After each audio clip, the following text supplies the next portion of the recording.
Chapter 647. Victory belongs to us. A few of the centurions behind Borte shouted in unison. Their shouts did indeed stabilize the morale of the troops. At this moment, not only did their morale not decrease, it actually increased. They slapped their warhorses and charged forward. In their eyes, it was only a distance of 2 miles. They could reach the enemy with a single charge. The choice of the Nuzan cavalry was equivalent to announcing that they had given up all paths of retreat. There was only one way, and that was to charge, and charge again.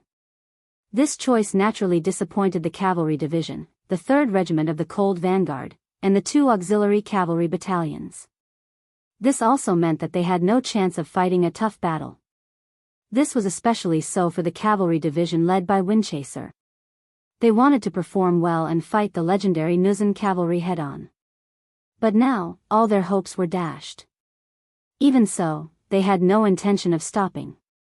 Instead, they continued to advance until they reached the place where Borte and Hulu were standing. Then, they took up their positions.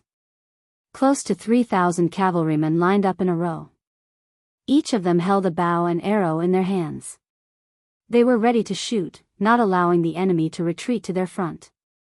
The cavalrymen no longer felt any pressure. At this moment, all the pressure was transferred to the battlefield.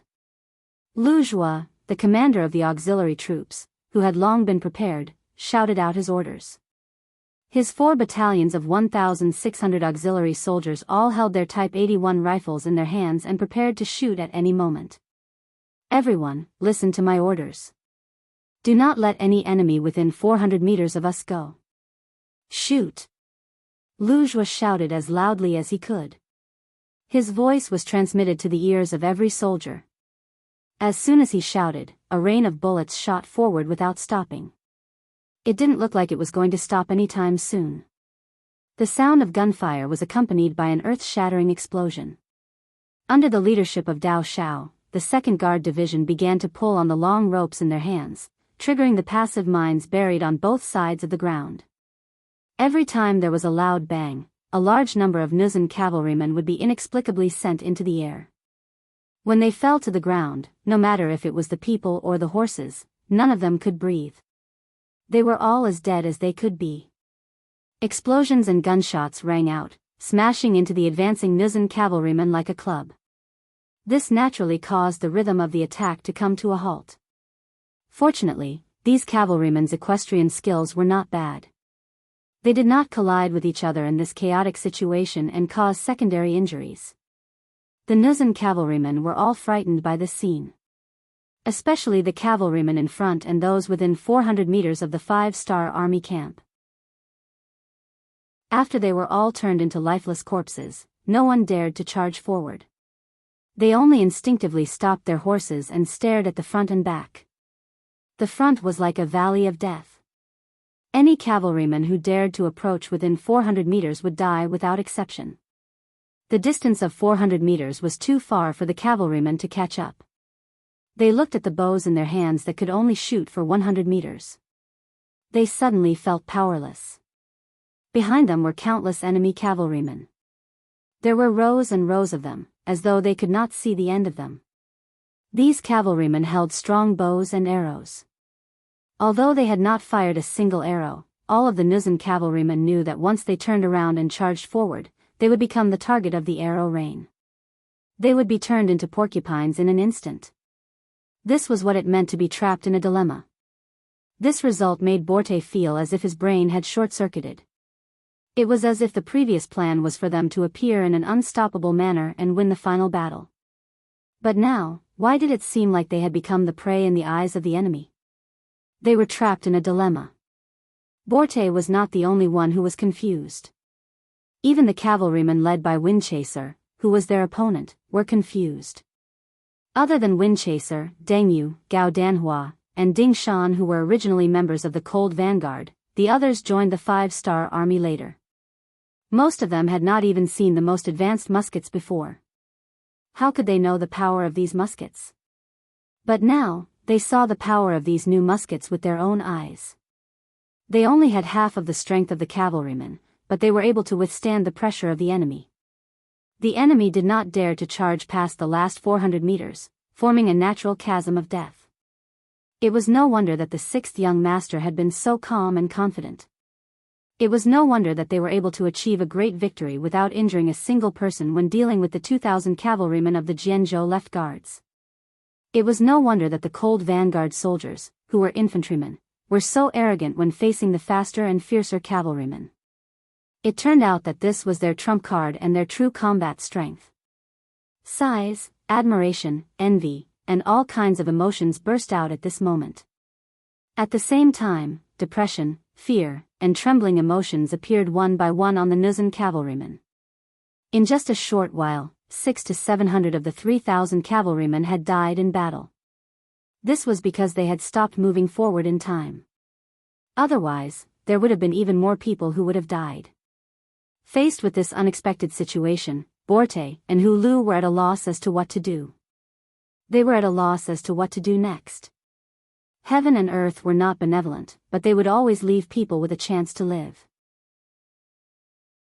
Just like now, after receiving Tiger's main signal, Beta Persei put down the black and red flags in his hand and shouted loudly, "Listen up, our young master is benevolent and will give you a way to live.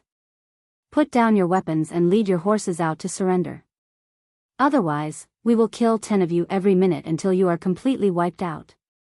Choose for yourself whether you want to live or die." Beta Persei repeated his words twice to make sure that the other party could hear him clearly. Only then did he close his mouth in satisfaction. Although he did not move a finger in today's battle, nor did he kill a single person, he felt extremely good in his heart. Think about it, he was the one who made the flag signals, which gave him the feeling of commanding an army of thousands of men and horses. He was the one who persuaded them to surrender, which gave him the feeling of being in control of life. And no matter which one it was enough to satisfy Beta Persei. Yes, Beta Persei was persuading them to surrender, which was naturally Yang Qindong's intention. In order to reach into the Walla's territory, the front line was thousands of miles away, so there was naturally no need to count on replenishing the troops. In such an environment, how to create his own forces and achieve the mission of military goals became the problem that Yang Qindong needed to think about. After thinking about it for a long time, strengthening the army became a must. Without enough troops, not to mention whether they could win the war, who would be able to defend the territory they had conquered? People were the foundation of development, and Yang Qindong put this idea on the Nuzan cavalry. This was an ambitious tribe, as well as a horse-riding tribe with powerful combat strength. In later generations, there was a saying that the Nuzan were undefeatable. But that was a matter for the future. Right now, they were only focusing on the small piece of land in front of them. Now, they were still thinking about how to survive and develop. Take them under your wing before they have any ambitions. Then, they won't be a hindrance to your development in the future. Instead, they will only be of help. Setting up this trap was to absorb more captives from the Nuzan cavalry. This was why Beta Persei shouted and why Borte was in a dilemma.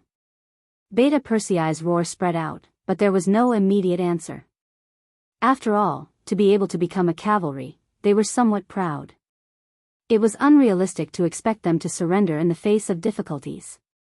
Of course, if they surrendered so easily, it would be difficult for such an army to achieve anything, and they would not be valued by Yang Qindong. After 2 rounds of fighting, the battlefield fell into a strange silence again. After a minute of silence, the members of the Ghost Sniper team opened fire. They did not use their usual sniper rifle, but the most common Type 81 assault rifle to begin their roll call journey. Bang bang bang. Bang bang bang, exactly 10 gunshots were fired, and 10 Nuzan cavalry who did not know what happened fell from their horses. One by one, they were shot in the forehead and fell to the ground. Very good, get ready for the next group. Captain Baizhua said slowly, sighing in his heart. This kind of training, with real people as targets, is definitely the best opportunity to improve the marksmanship of his team members. This will also greatly overcome the psychological barrier when they kill people. At this moment, he even thought that it would be best if these Nuzan cavalry did not surrender. In this way, his team members will have more opportunities for actual combat training. Ah! They really dare to kill people. 10 people were really killed. Some of the more attentive ones even counted the number of deaths. As the screams continued, the expressions of the Nuzan cavalrymen turned ugly. Some of them even intentionally hid behind the people around them. Clearly, they were looking for a human shield. Bang bang bang, bang bang bang. Another minute passed, and another 10 Nuzan cavalry were killed on their horses, causing a commotion and chaos. The unpredictable marksmanship of the Ghost Sniper team has completely destroyed the psychological defense of the Nuzan cavalry. More and more people looked at Borte or Hulu. After seeing this kind of gaze many times, even the two generals couldn't help but feel scared. Especially Borte, some of the cavalry near him have already pulled out their sabers and were eager to fight. It seems that if they do not surrender in the next breath, they will cut them down. Chapter 648. What do you want to do? Feeling the dangerous atmosphere around him, Borte asked with a lack of confidence. It's true that he's a general, but in the face of life and death, he doesn't think that this identity is useful. No one said a word. More and more cavalrymen got closer and closer. Perhaps they know their general well, he's the kind of person who won't bow his head easily. It may be difficult to persuade their general to surrender. Since that's the case, it's better to tie him up or kill him. That way, no one can stop them from surrendering, or they can choose a way to live. We surrender. While the atmosphere around Borte was tense, Hulu on the other side had already made the final decision. Unlike Borte, no one dared to make any threatening moves towards Hulu. They just focused their attention on him. Just from this point alone, Hulu's position in the hearts of the cavalrymen below must be higher. Even now, no one had any ideas about him, which could be seen from this. It was precisely because everyone trusted him and was willing to put their lives in his hands that Hulu decided to surrender in return for their sake. With Hulu's temperament, he would rather die than surrender. This can be seen from the fact that he just rode to the front of the cavalry and put his body under the muzzle of the Ghost Sniper team. It's just that when Yang Chendong saw his heavy armor, he recognized his identity and ordered the sniper team not to hurt him. On the other side, Borte kept hiding behind other soldiers, completely showing his cowardly side. Hulu announced his surrender, which made more people's eyes fall on Borte. Although there are many people in these cavalry who are not afraid of death, but knowing that they can't win and still continue to fight, that's not courage, but stupidity. Unable to bear the huge pressure, seeing that a new minute was up, Borte finally spat out the word surrender with difficulty. Hearing this, the Nuzan cavalry couldn't help but rejoice. In any case, they don't have to die, and no matter what kind of problem they will face next, is there anything more terrible than death? Since they all chose to surrender, the next thing was much easier. Everyone threw down their weapons and led their warhorses forward. Every time a person came forward, there would be auxiliary soldiers who would tie them up with ropes. A total of 2,200 people had become captives on the battlefield. Commander Lu, I'll leave these captives to you. The rest will follow me into Narcissus town. Beta Persei, bring Borte and Huru. The high-spirited Yang Chendong waved his hand. After a simple assembly, the mighty army rushed toward Narcissus town, which was 20 miles away. A tense standoff was going on in Narcissus town. The two sides were the 2,500 Mongol cavalry led by Ba Zhen and Temu, and the 1,000 Nuzan cavalry led by Hui Li Bu. Not long after Borte left the town with his 3,000 cavalrymen, Bagan and the others began to gather their troops. It took them a full 2 hours to gather their troops and prepare to leave the town. However, Hui Li, who had already received news of Borte's arrival, stopped them on the way out of the town. At the exit of Narcissus town, Hui Li Bu had already set up a huge formation, blocking the path to the outside world. When Ba Zhen and Temu arrived, they saw this scene. Hui Li Bu. What are you trying to do? Get out of the way. Temu reprimanded loudly with a displeased look on his face when he saw that the road ahead was blocked. Why should I get out of the way? I'm here on General Borte's orders. As for you guys, go back to where you came from. I'm not riding on a horse when I return, he said casually as he dug his ears. The more casual Huilibu was, the angrier Temu got. Why should we listen to you? This is the only way out of town. The road belongs to everyone. Do you think it's reasonable for you to occupy this place? Hee, don't try to reason with me. My orders are to guard this place and prevent anyone from passing. Does anyone know? Of course, if anyone doesn't follow the rules, our general will definitely seek an explanation when he returns. Temu, do you think you can withstand General Borte's anger? Even though they had fewer people than the enemy, Huilibu was still very confident. He usually didn't argue with Ba Zhen and the rest because he considered the Mongolian army's background. He considered the fact that the combined forces of the two sides were even more powerful. Even the Baiming army wouldn't dare to underestimate them. However, if they were to take the initiative to look for trouble, it would be a different story. Do you really think we're afraid of you? Men, draw your cavalry swords and prepare for battle. Temu was also a hot-blooded man. How could he be so scared that he didn't dare to move just because of the other party's threat? As he spoke, he drew the saber from his waist. Swoosh, swoosh, swoosh. The group of Mongolian cavalry followed suit and drew their weapons. It was as if they had no choice but to charge out if they didn't get out of the way. The situation became very tense. Huilibu had no choice but to put away his playful attitude. He straightened his body and drew his cavalry sword at the same time.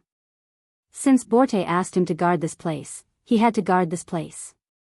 As for whether the Mongolian army dared to attack, Temu didn't have the final say.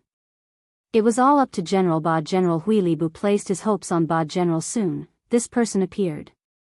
The moment Ba Zhen appeared and saw the situation, he pretended to be angry and said, "What are you doing? What are you doing? We're friends with the Zhenren. How can you treat your friends like this? Put away your cavalry swords." As soon as Ba Zhen appeared, he reprimanded Temu. This made Temu and the cavalrymen beside him look dejected. However, since the general had spoken, no one dared to disobey. They could only put away their weapons with a wronged expression. Hee. After his subordinates put away their cavalry swords, Ba Zhen turned to look at Huilibu and said, "General, what do you think of our sincerity? However, this time, we really have something to do outside the city. I hope you can make things easy for us." Huilibu wasn't very satisfied with Ba Zhen's tone of negotiation. However, when it came to leaving the town, his expression became very serious. "General Ba Zhen, it's not that I don't agree. This is General Borte's idea. You know our general's temper. If I dare to disobey, I'm afraid I will suffer a lot. General, please understand. Just wait here for a while. Actually, it won't be long before it ends." Huilibu was full of confidence. His tone wasn't harsh, but the meaning he expressed was unwavering. Ba Zhen's brows furrowed together. With his current military strength, it was indeed possible for him to take care of Borte, but what if Borte returned with his army? Would he still be a match for him? Just because he wanted to earn some money, he would have to fight to the death with Borte. It didn't seem worth it. Most importantly, he wanted to see how much damage the 5-star army could inflict on Borte with his warning. If the other party's strength was greatly reduced, then he would be able to take advantage of the situation. On the other hand, if the other party easily obtained victory, then it was best not to provoke them. Ba Zhen shrank back.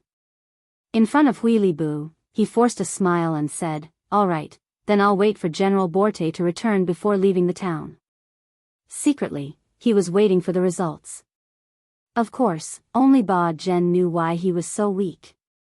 He was a Mongol, and he used the Mongol cavalry as a banner. However, in the eyes of the Mongol people, he was nothing.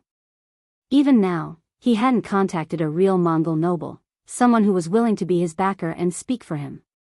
Others might think that he had a high-level Mongol background, but the truth was only he knew. Otherwise, he only needed to borrow 5,000 heavy cavalry from the Mongol cavalry, and dealing with Borte would be child's play. Ba Zhen stopped walking out of the town.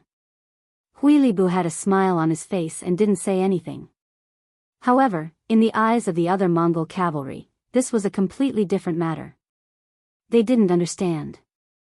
They clearly had the advantage in terms of numbers and combat strength, so why did they have to act according to the other party's wishes? They didn't understand.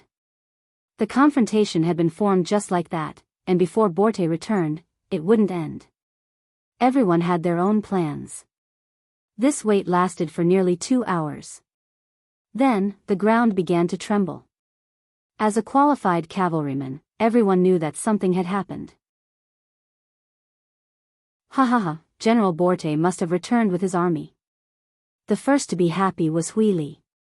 Even though he looked like he wasn't afraid of anything, he was actually very nervous. He was afraid that Bagan would suddenly attack. If that was the case, there was no chance of victory for 1,000 against 2,500 people. Fortunately, the tense moment had passed, and Borte had returned. This way, the pressure on him would be completely lifted. Overjoyed, he turned around and looked behind him. It wasn't just Huilibu, Ba Zhen also looked out anxiously. He wanted to see how many losses Borte had suffered. This would determine whether he would fight or retreat. Dust flew everywhere, and the cavalry soldiers were getting closer and closer. In terms of numbers, there seemed to be a lot of them. Ba Zhen's heart trembled, and he helplessly thought that the 5-star army was too weak. He had already sent people to warn them, but they were still defeated. Was he going to be suppressed by Borte in the future? Chapter 649. Of course, Huili was in high spirits. When he saw the troops getting closer and closer, the first person he saw was Borte. He was overjoyed and shouted, "General, congratulations on your triumphant return." Retreat. Bagan also saw Borte at the front of the cavalry. He knew that he had lost his chance, so he turned around and left without hesitation. Bagan retreated, leaving only Huilibu and his cavalry at the town gate. He looked at Borte with an excited expression, waiting for the general to laugh arrogantly. It seemed that Borte would do this every time he won a battle. Huilibu knew Borte too well, that's why he was so hopeful. That's why he noticed something was wrong. In his eyes, Borte didn't laugh this time. Instead, he looked listless. If he observed carefully, he could even see the nervousness and fear on Borte's body. Something is wrong. Huilibu was smart and observant. When he looked carefully, he noticed that the people beside Borte weren't his guards. They were people he didn't know. That's why he felt that something was wrong. Congratulations on your triumphant return. The other Nuzan cavalry didn't know about this. When they saw Borte return with a large number of cavalry behind him, they naturally thought that they won the battle. They cheered happily. Huilibu chose to leave amidst the cheers. Although he didn't know why Borte acted strangely today, it was better for him to leave first for his own safety. If it was really a misunderstanding, he would appear in time. He believed that the general wouldn't blame him for this. Everyone was congratulating the general on his victory. No one noticed that Huilibu had left quietly. When the cavalry arrived at the entrance of the town and surrounded the 1,000 cavalrymen, Borte asked, "Where are you, Lili?" Huh? At this moment, everyone realized that their general was nowhere to be found. Unable to find his way back, Borte turned around to look at Yang Qindong, who was riding on a white horse behind him. "Don't worry about him. Tell the cavalry to put down their weapons and dismount." Yang Qindong didn't put a small Jurchen general in his eyes. What he was interested in was the 1,000 cavalrymen and 1,000 warhorses. Yes. Borte hurriedly complied, then glanced at the 2 muskets that were secretly staring at him. He turned around and ordered according to Yang Qindong's instructions, "Everyone listen up, dismount, put down your weapons and stand aside." Once the order was given, the 1,000 cavalrymen were stunned and didn't know what to do. It was understandable for the general to dismount. After all, it was a form of courtesy to dismount in front of his superior. But what the hell did he mean by putting down his weapons? What? Can't you hear my orders? Seeing that no one obeyed, Borte shouted angrily. He was really afraid. He was afraid that the muzzle of the gun behind him would suddenly erupt with flames. At such a close distance, he had absolutely no chance of survival. Now that the general was gone and Borte was so angry, although they were still somewhat puzzled, out of habit, the cavalrymen took the initiative to dismount and threw their sabers to the ground. Tie them all up. Seeing that everyone had put down their weapons, Yang Qindong finally didn't want to be behind the scenes. He stood up on his white dragon horse and gave the order. The auxiliary soldiers of the 2 cavalry battalions that surrounded them quickly moved into action, tying up these unarmed Nuzan cavalrymen with ropes. With Borte and Hu Lu at the side, there really wasn't anyone who dared to resist. Of course, this had a lot to do with the promise that Yang Qindong made to them before. On the way here, Yang Qindong said that if the Nuzan cavalrymen were willing to surrender, he wouldn't kill them. On the other hand, if the cavalrymen dared to resist, then they would be killed without mercy. It wasn't impossible to kill them all. Borte was worried that his life would be in danger, so he naturally obeyed. Hu Lu was really worried that his brothers would be sacrificed for nothing, so he could only cooperate. Just like that, the 1,000 Nuzan cavalrymen were quickly tied up as captives. Leave 2 auxiliary battalions here to watch them. The rest of you surround the Mongol cavalry camp. Those who surrender can live, and those who resist will be killed. Taking advantage of the situation, Yang Qindong gave the order to take down the Mongol cavalry camp. Immediately, the Windchaser Cavalry Regiment and Wuxing's 3rd Cold Front Regiment moved out. They had more people than the Mongol cavalrymen and split into 2 groups, heading straight for the Mongol cavalry camp on the east side of town. Barjan had already returned to his house in town, his face full of hatred. He originally thought that he would be able to reap the benefits, but now it seemed that the 5-star army was too useless. Borte should have gotten all the benefits. What was he going to do now? With enough money, Borte and the others would definitely welcome a period of development. Narcissus Town was only so big, so was there still room for him to develop and survive? But if he left this place, where would he go? Back to the Mongol lands or to the Walla region? With his measly 2,500 men, it would be like throwing a stone into a pool of water. It wouldn't cause much of a ripple. Moreover, at least 1/5 of the 2,500 men had families in Narcissus Town. Would they be willing to leave with him and go to a new place? At this moment, Barjan felt like his head was about to explode. He actually felt like he couldn't see the path ahead. Lowering his head, Barjan headed deeper into the mansion with his mind in deep thought. He needed a quiet environment to think things through. Swoosh! A curved blade suddenly appeared and was placed against his neck. The cold feeling made his body tremble involuntarily. He instinctively wanted to kneel on the ground. Don't move. Otherwise, I can't guarantee that I won't be able to hold the blade firmly. If I accidentally cut your neck, you can't blame anyone else. A lazy voice sounded in his ear. Then, he saw an extremely skinny man appear on his left. That's right. If you dare to move, you will definitely die. Now, I'll give you a chance to live. This is a rope. Tie it up yourself. Another voice sounded from his right. Contrary to his left, this person was extremely muscular. With just a glance, one could tell that he was at least 180 pounds.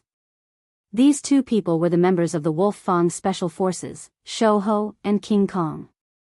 Yesterday, the Wolf Fang Special Forces had been ordered to infiltrate Narcissus Town. Just now, they had used the opportunity when the Mongol cavalry was on the move to sneak into Barjan's house. They only needed to wait for the other party to turn around to take control. Shou Ho and King Kong's abilities were considered top-notch even in the special forces. Furthermore, they had already hidden and attacked suddenly. How could Barjan have the chance to resist? Looking at the rope that was thrown at his feet, he lowered his head to pick it up. He didn't want to die, so he followed the orders of others and tied his hands tightly. Just as Barjan was captured, another member of his team, General Temu, also encountered the members of the Wolf Fang Special Forces in his own house. The difference was that he had chosen to resist with all his might. At the entrance of the town, when the army had no choice but to retreat, Temu was already full of anger. He couldn't understand why the general didn't allow him to fight. In his opinion, even if he was defeated or killed in the end, it would be better than being wronged. As he felt wronged and couldn't think straight, Temu didn't return to the camp with the army. Instead, he returned to his house in the town. He had to think carefully about what was going on and whether he could continue to trust and follow Barjan. At this moment, the members of the special forces made their move. They used Silver Hand and Steel Leg to deal with him. Their sudden attack had indeed caught Temu off guard. However, because the other party resisted with all his might, and because they had been ordered not to kill, the three of them actually got tangled up in a fight. There wasn't a clear winner immediately. Sigh, you guys are really embarrassing. 2 against 1 and you still can't complete the mission. Another person had appeared on the roof. He was equally tall, and his arms were 1/5 longer than an ordinary person's. He was the violent ape of the Wolf Fang Special Forces. In order to ensure that the mission was completed smoothly, the captain, Tai Hu, had arranged for reinforcements in every team to prevent accidents from happening. The violent ape was the reinforcements arranged for Silver Hand and Steel Leg. They were actually being looked down upon. How could the 2 of them take this lying down? When they saw that Temu was still resisting, they couldn't help but feel angry. After the 2 of them looked at each other, they decided to go all out. After all, the 6th young master's orders were not to kill or seriously injure anyone. Hence, it wouldn't be considered disobeying orders if they caused external injuries. Silver Hand and Steel Leg became serious. Their hands and legs cooperated very well. Temu soon couldn't hold on any longer. He was good at horseback fighting. It wasn't easy for him to hold on until now when he was fighting on land and facing an expert. After bracing himself and exchanging a punch with Silver Hand, Temu, who was retreating quickly, revealed an opening under his feet. Steel Leg seized the opportunity and swept his long leg, knocking Temu to the ground. Then, he took out a rope and tied Temu up tightly. At this point, the 2 main generals of the Mongolian army were under control.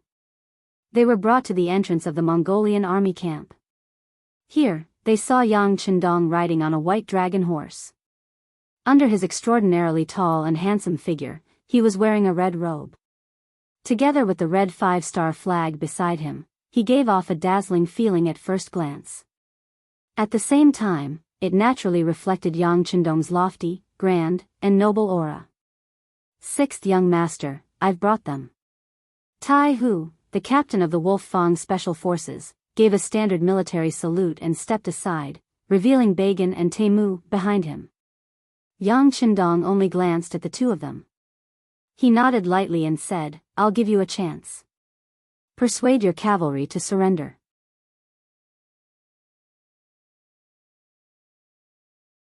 Chapter 650. He clearly needed their help, but now, he was saying that he was giving them a chance. How could the prideful Bagan and Temu accept it? After all, they were generals of an army. Why should I? After guessing Yang Chendong's intention, Bagan did not think that he was useless even though he was a prisoner. On the contrary, he wanted to raise conditions and benefits. You talk too much. Beta Persei, who was standing on his horse, snorted. Then, he strode forward with a large demon head blade in his hand. Judging from the model of the demon head blade, it was probably similar to the one used by executioners. As he approached step by step, Bagan, who was tied up, looked worse and worse. You. What are you doing? Let me tell you, I'm a Mongolian. If you dare to touch me, you'll be making an enemy out of Mongolia. The consequences will be. Ah. Just as he was halfway through his words, an extremely mournful scream rang out. Along with the scream, a complete arm flew in the wind and was separated from the body. Then, blood splattered everywhere, and the air was filled with the smell of blood. Bagan's left arm was chopped off from his body. And all this was because he was disobedient and said a few threatening words. Beta Persei, who had chopped off his left arm, acted as if he had done something very normal. Even his aura did not fluctuate. Instead, he said to Bagan in a very calm voice, "Our young master has said something, so it cannot be changed. Anyone who dares to provoke and question him will end up like this." Yang Er's cold attitude frightened Bagan. Even though his entire body was in extreme pain and he felt like he would faint at any moment, he obediently shut his mouth and didn't dare to refute Yang Er's words. Yang Er's cold attitude frightened Bagan. Even though his entire body was in extreme pain and he felt like he would faint at any moment, he obediently shut his mouth and didn't dare to refute Yang Er. Yang Chendong saw everything that happened in front of him. He did not even look at Bagan. When Bagan did not even dare to wail, he continued, "All right, now go and persuade your subordinates to surrender." He spoke slowly, unhurriedly, as if he was having a normal conversation. However, both Ba Zhen and Temu remained silent. No one was an idiot. They knew that they were no match for him, yet they would still stand out and provoke him. Silence was a tacit agreement. Everyone followed Ba Zhen and Temu, who were missing an arm and had bandages tied around their shoulders, towards the Mongol cavalry camp. Outside the gate of the military camp, the mercenary cavalry had already surrounded the place. Their guns and bows were ready to shoot, as if they would kill anyone who dared to resist. Within the military camp, the 2,500 Mongolian cavaliers also rode on their horses as if they were facing a great enemy. They held all sorts of weapons in their hands. They had just returned to the barracks. Many of them didn't even have time to take off their armor before the situation changed drastically. They were surrounded in the barracks. This would save them the time to put on their armor. However, the Mongolian cavalry did not even think about it.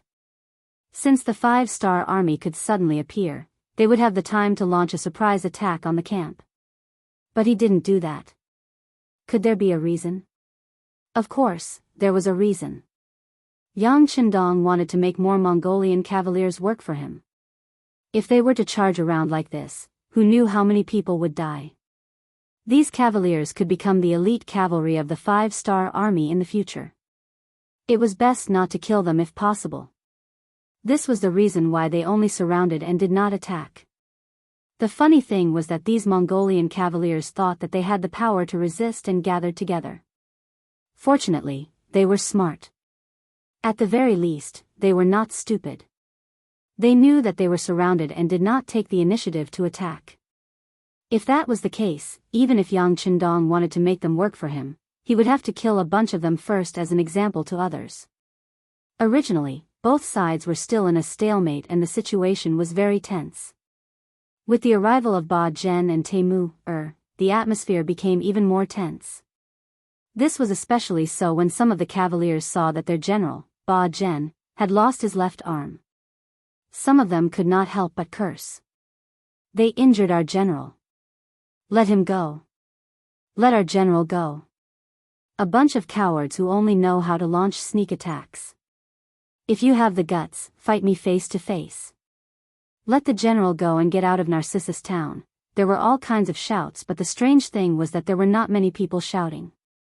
If one were to really count, there were only about 100 people. In a camp of more than 2,000 cavaliers, there were only about 100 people shouting. The others were just watching without making a sound. Was this not strange? Of course, it was strange. Yang Chendong was originally looking at the scene in front of him cautiously.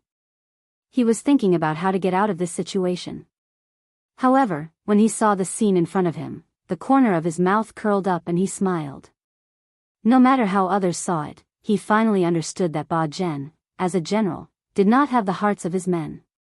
This could be seen from the shouts. Why would Yang Chendong make such a statement? Because he put himself in Ba Zhen's shoes. If he was the one who was captured by the enemy, his men would definitely shout in unison. Even if he did not say that every one of them would shout, he was confident that 50 to 60% of them would shout. This was the hearts of his men.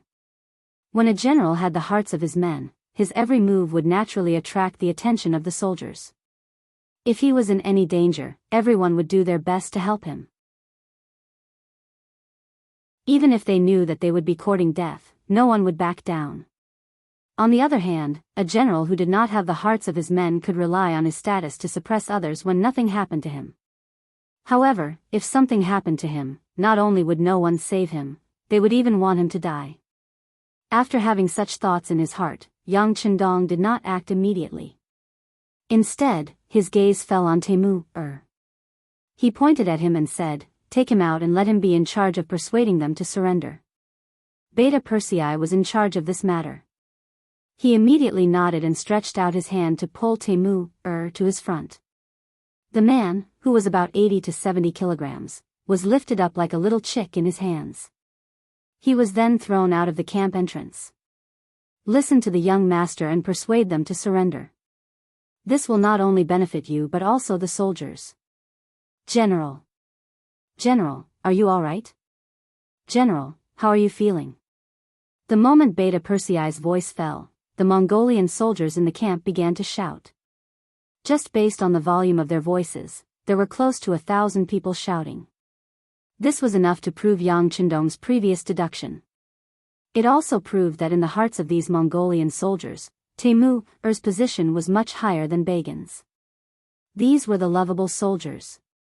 Don't think that they were just obedient machines. No one knew better than them who treated them well and who did not. They had a scale to weigh them. When the soldiers shouted, Temu, who was tied up, furrowed his brows. Then, he slowly shifted his gaze and looked at the 5-star army soldiers surrounding them. He looked at them for a long time. Then, he let out a long sigh and looked very dejected. Temu was indeed much better to his soldiers than Bagan. The latter treated these people as chess pieces in his hand while he treated them as his brothers. It was because he treated these people as his brothers that he carefully observed them. This led to the conclusion that the encirclement was very tight. At the very least, with his eyesight, he did not see any obvious gaps. If he really tried to force his way through, he was afraid that he would suffer great losses. The idea of forcefully breaking out of the encirclement was denied. Considering that the 5-star army was able to appear here without anyone asking, the Nuzan cavalry must have been wiped out. The cavalry that entered the town should be the 5-star army. An army that could defeat the Nuzan cavalry, there was no need to think about how strong they were. With such a strong army in front of them, it seemed that there was no other choice but to surrender. In just a short moment, Temu's mind was filled with many thoughts. Then, as if he had made a decision, he suddenly turned around to look at Yang Chendong, who was riding on the white dragon horse behind him, and asked, "Sixth young master, right? But I wonder if my brothers will be in danger if they surrender? If they will die sooner or later, why not fight now? At least they will die like men." Temu had no intention of hiding his thoughts. He asked directly. At this moment, he seemed to have disregarded life and death. At this moment, he had forgotten the fact that Bagan's left arm had been chopped off when he tried to bargain with them. Temu might have forgotten, but Beta Persei, who was standing beside him, did not. He coldly snorted and raised the ghost head blade in his hand. It seemed that he was going to teach the other party a lesson. At the very least, he had to chop off an arm. Wait. When the ghost head blade was raised high and ready to fall at any time, a voice that was not very loud rang out. It was this voice that shocked Beta Persei like a sudden clap of thunder, causing the ghost head blade that was about to fall to the ground to stop abruptly in midair. After stopping Beta Persei from chopping people, Yang Chendong looked at Temu and replied in a very serious tone, "Since we are asking for their surrender, of course we won't kill them. Otherwise, why would we need to do this? As long as they are talented, they will be treated even better. Now, are you relieved? Good. The Han people have a saying that a gentleman keeps his promise. I'm relieved." After Temu seriously sized up Yang Chendong, he turned around and shouted to his brothers in the camp, "If everyone believes me, then surrender. As long as you don't cause trouble, they won't kill anyone." It was a simple question, but it also seemed to be a guarantee. But after thinking about it carefully, there was no guarantee. However, even though it was that simple, when this voice traveled into the military camp, many of the Mongolian cavalrymen first looked at each other. After a moment of hesitation, some of them threw the sabers in their hands to the ground and leaped onto their horses, leading them to the exit of the military camp.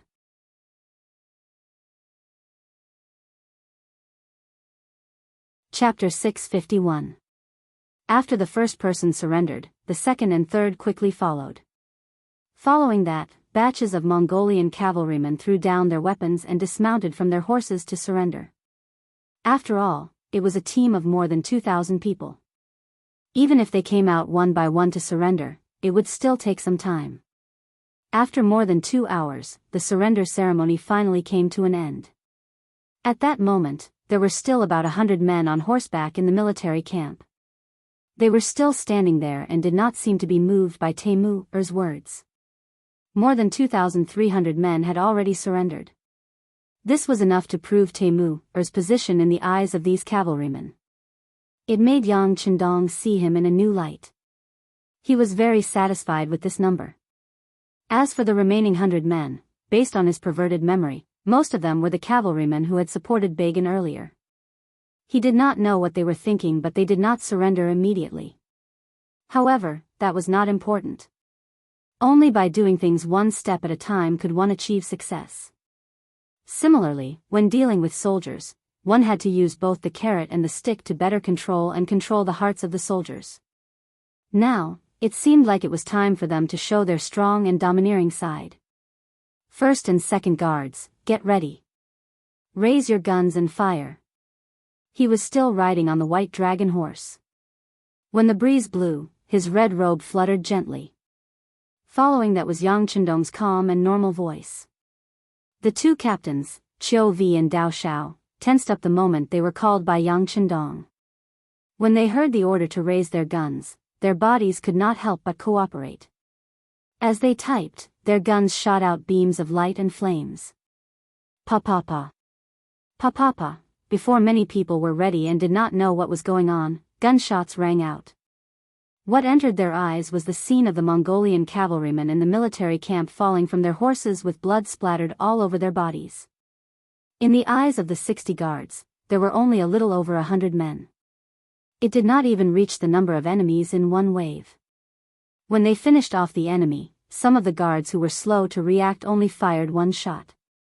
They did not even have the chance to fire a second shot before everything was over. There was not a single enemy left alive in the field. More than 100 people died just like that under the not-so-dense gunfire. They didn't even have the time to react. They didn't even have the time to raise their swords, let alone dodge. There were more than 100 cavalrymen. If they were to carry out a mission, it would only take them 2 hours to slaughter a village of 500 to 600 people. But now, from the beginning to the end, all of them had died in the blink of an eye. This result shocked everyone. Not only were the 2,000 Mongol cavalrymen who had just surrendered, but there were also the 3,000 Nuzan cavalrymen and 1,000 wind-chasing group cavalrymen who were watching from the side. Even though some of them had seen the power of firearms before, what happened this time still refreshed their understanding of firearms and their respect for them from the bottom of their hearts.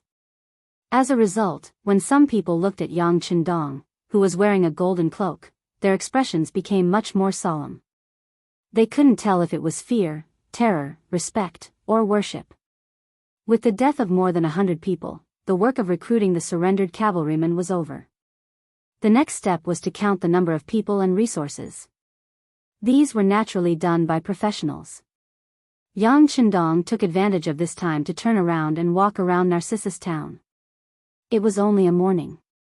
To normal people, it was only a few hours, but to the people of Narcissus town, it was an earth-shattering change. This was because the 2 cavalrymen that were stationed here had fallen and were replaced by an army called the 5-Star Army. No one would be able to avoid panic if they were suddenly led and ruled by a different person. Some cautious merchants stopped setting up their stalls and turned around to enter their houses. They locked their doors from the inside out as if doing so would make them safer. The number of people on the streets suddenly decreased by a lot. At least 70% of the merchants in the market were gone. Only a few brave ones or those who were forced to make a living were still there. It was impossible to say that they weren't afraid, but what was the use of being afraid? Was it a blessing or a curse? Yang Chendong naturally noticed the changes on the streets, but he didn't say anything. On the other hand, Tiger's Mane, who was following beside him, said anxiously, "Young master, I'll get the soldiers to call the people out to welcome the young master." In Tiger's Mane's heart, Yang Chendong was heaven and earth. When heaven and earth appeared, naturally, the people would line the streets to welcome it. What was going on now that they were all hiding and disturbing the young master's elegance? Could these people bear the consequences? After following him for so long, how could Tiger's Mane's thoughts escape Yang Chendong's eyes? He smiled and shook his head. There's no need for that. The people don't come out because they don't understand us. Once they know our policies, they'll come out on their own. For now, let's go to the market and see if there's anything new. With a face full of confidence, Yang Chendong stopped Tiger's Mane from using military means to call for people. He walked casually and headed towards the market in the town. In an environment where the Biming army was everywhere, there was an independent town that didn't obey the rules and had a population of more than 50,000. All of this attracted Yang Chendong's attention. He wanted to see what was the reason for this. Yang Chendong's group didn't move quickly, but they still arrived at the market after a quarter of an hour. Although it was called a market, it was actually the center of the town, a crossroad. Because the location here was very good, it was not far from any place in the town. Slowly, a certain flow of people formed here. Slowly, the embryonic form of a market was formed, and it became the most prosperous place in the town. Not knowing what the 5-star army was going to do next, many merchants fled back to their houses in fear. If it wasn't for the fact that the roads leading to the outside of the town were blocked, who knows how many people would have fled with their families. But after all, it was a town with a population of 50,000. It could be called a small city anywhere. With such a large population, even if 70% of the merchants had left, this place was still very lively compared to other places. When Yang Chendong and his group appeared here, they naturally attracted everyone's attention, and when he looked back, those people turned their heads away one after another, as if they had never seen him before. The people were just curious and didn't have any intention to target him. Tiger's Mane and Beta Persei naturally couldn't blame them. In addition, the young master seemed to be very curious about this place. He had already walked to a stall and chatted with the merchant there, so they didn't dare to disturb him. The stall that Yang Chendong walked to was specialized in selling warhorse pedals. There were 2 of them on the table, and one of them was somewhat damaged. The traces of repair were very obvious. The stall owner was a dark-skinned middle-aged man in his 30s. When he saw Yang Chendong walking towards him, it was obvious that his body trembled, but he quickly calmed down. Although his breathing was still heavy, he was already doing well. Horse pedals? Yang Chendong walked to the stall, glanced at the stall that was only about half a meter long, then looked at the things placed on it and asked aloud. "Yes, General." The middle-aged man cupped his fist, his expression extremely dignified and serious. Of course, whether this was because he was nervous or because he was used to dealing with people like this, only he himself knew. "You also know how to repair horse pedals?" Yang Chendong asked again, then picked up the horse pedals with serious repair marks. After looking at it carefully, he nodded. "Not bad, your craftsmanship is very exquisite." After being praised and talking about his profession, the middle-aged man's nervousness subsided a lot. A smile appeared on his face, and he even said with a proud tone, "Of course, General, you can go and ask around. Who doesn't know about my Wuxia's skills? The horse pedals that I repair are no different from new ones. They are the most durable." "Well, it looks good." Yang Chendong's interest was piqued. He casually sat down on a wooden stool in front of the stall. Then, he fished out a pack of cigarettes with the word "War God" written on it from his bosom. He took out 2 cigarettes, one in his mouth, and the other in front of Wuxia. Cigarettes were manufactured by Yang Chendong during the New Year in Crimson City. Earlier, he arranged for people to plant a certain amount of tobacco on the land in Qian City, then took out the finished products from the warehouse and provided some methods to make cigarettes. In the end, the first batch of artificial cigarettes was produced. Although the quality was not as good as the machine-made cigarettes in the future, the taste was not bad. In the previous life, Yang Dong would play any role in order to complete all kinds of missions. Smoking was a common occurrence, but he was not addicted to it. Later on, when he entered the logistics line due to injury, he picked up this habit again. This time, after the production was finally completed, he habitually carried cigarettes with him. Although he would not always take them out to smoke, occasionally when he was thinking about something, it still felt good to take one out. Of course, at this time, cigarettes had become another weapon produced by Qian City. Just like the Cuban cigars in the future, the price was expensive and could be considered a luxury item. But no matter the price, once this thing appeared, it became a hot commodity. As more and more people smoked it, they felt that it was very good and trustworthy. The sales of this thing would continue to increase. Just this alone could bring about an enviable profit.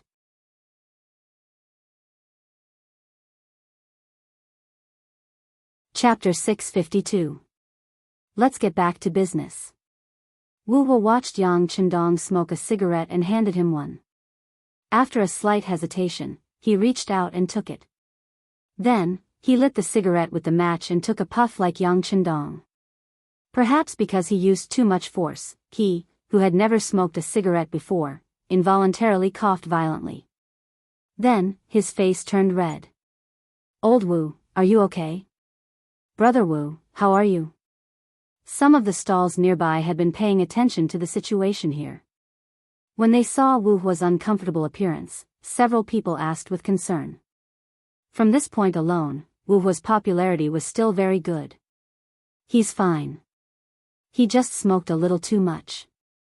His throat is a little uncomfortable, hee." Yang Chendong answered for Wu Hua, then looked at Wu Hua with a smile and said, "Smoking is not like you. You have to take it a little bit and smoke slowly to enjoy the feeling. Of course, smoking too much of this thing is not good for the body." After a few loud coughs, Wu Hua, who had already adapted, followed Yang Chendong and took a puff gently. Then, he closed his mouth and exhaled 2 puffs of smoke from his nose. He laughed. "Well, this thing is good. It's a bit strong and interesting. It's something that belongs to men. Ha ha ha." Listening to Wu Hua's evaluation, Yang Chendong laughed. Cigarettes were just one of the means he came up with to make money. In the future, he would also have a cigarette monopoly. Just this alone, he was afraid that the annual profit would not be small. As for whether it was something that belonged to men, he really did not think about it. After all, many women in the future would smoke. Although the proportion was not high, at least it proved that it should not be used by men. With cigarettes as a bridge, Wu Hua wasn't as restrained in front of Yang Chendong as before. When the two chatted, they were like old friends. They didn't hide anything from each other, but as long as it wasn't a secret, they could share it together. This was probably where the charm of cigarettes lay. It could allow two strangers to quickly get closer to each other. With the help of the cigarette, Yang Chendong found out. Wu Hua was a native of the Great Ming Dynasty. His ancestors had served as soldiers in Nu's Department of Personnel, so he was a standard soldier. However, it was too tiring to be a military carver in the Great Ming Dynasty. Regardless of whether you were suitable or not, a boy born from a military family would be a soldier from the moment he was born. Unless the girl had outstanding looks, she would most likely be married into a military family. It was as if he was unwilling to accept this fate. After scheming for a long time, Wu Hua's father escaped from the city guard institution and came to Narcissus town. He gave birth to Wu Hua there, and the old man was no longer alive. Wu Hua was already 32 years old and had gotten used to the life here. Oh. Did Water Immortal Town exist more than 30 years ago? Yang Chendong asked with interest. Yes, it was here more than 30 years ago, but it wasn't called a town back then. It was called Narcissus Village. Because it was close to the Songhua River, people could make a living by fishing in the summer. There were also many large forests nearby, so they could mainly hunt in the winter. As long as people weren't lazy, they could survive. More and more people came here. With a cigarette, Wu seemed to have become a chatterbox. He would answer whatever Yang Qindong asked. He was also very talkative and said things that Yang Qindong didn't have the time to ask, but he wanted to know more. For example, Yang Qindong understood the drawbacks of being a soldier. Regardless of whether you were willing or not, your birth represented everything. Wu Hua's father was born with a passion for blacksmithing, but he didn't become a craftsman. Instead, he became a soldier. As a result, Wu Hua inherited this trait of his father's and started working as a mechanic. For example, the various city guard institutions in New, or city guard institution were already being paid without paying. In fact, some of the city guard institutions didn't have that many soldiers. In order to get more money from the imperial court, the generals deliberately came up with this method. For example, Narcissus town was very poor. It was so poor that many people couldn't even fill their stomachs. The most common food on the table was fish soup, but people would get sick of eating it every day. Moreover, after so many years, it was impossible to fish by the river for a good harvest. One had to go deep into the river, and that required a certain level of skill. For example, there were still many young people in Narcissus town. Due to the pressure, many of them had been practicing martial arts and horsemanship since they were young. They were afraid that one day, someone would threaten them. That way, they wouldn't need to kill the enemy, but at least they could protect themselves. For example, after chatting with Wu Hua for more than 2 hours, some of the small merchants in the surrounding area gathered their courage and joined them. Yang Qindong had to pay the price by giving each person a cigarette. Many of the people who were curious before had their cravings. From these people, Narcissus town became more three-dimensional. Yang Qindong finally understood why a town of 50,000 people could survive the Biming army's encirclement and remain unscathed. There was only one reason: they were too poor. They were so poor that even the Biming army wouldn't come here to harvest grain. They were so poor that most of the young men who were born here couldn't find wives from other places. They were so poor that they would work for others as long as they were given some money. They were so poor that there were benefits to being poor.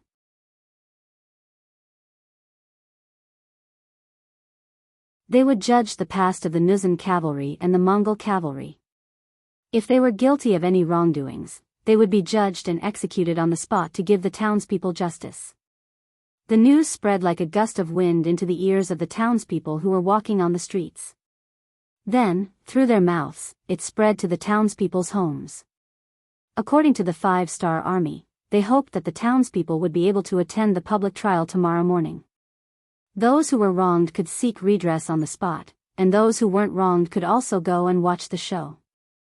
Because of this news, Narcissus town, which had a population of 50,000, instantly became lively. Many of the townspeople didn't go out for a walk and went home early to rest so that they could wake up early the next morning and grab a good spot in the square to take a good look at what this public trial was all about. Was it really as the news said? Would they be able to make a decision for them and compensate them? Yes, it was compensation. The news said that if anyone was bullied before, as long as they could prove it, the 5-star army would compensate them with silver from the Nuzhan cavalry and the Mongol cavalry's warehouses. Of course, if someone wanted to falsely claim the money, it would be the same as committing a crime and they would be severely punished. How many people who lived in Narcissus town hadn't been exploited and oppressed before? This was closely related to everyone, so naturally, there were many people who were concerned about it. As for falsely claiming the money, they did think about it. However, when they found out that it was a serious crime, they gave up on the idea. The gunshots yesterday weren't firecrackers. They heard that more than 100 people died. It was murder, and blood flowed like a river. Were they tired of living and greedy for this kind of money? Under all kinds of thoughts, the sun slowly rose, and a new day had arrived. In the morning, many of the townspeople didn't even eat breakfast. They brought their things to the square and found a good spot to wait. The time was set at 9 in the morning. But in fact, before 8 o'clock, more than 30,000 people had gathered in the square. In this way, except for the elderly and the young children, more than 80% of the people with independent ability had come out. This could already achieve a great influence.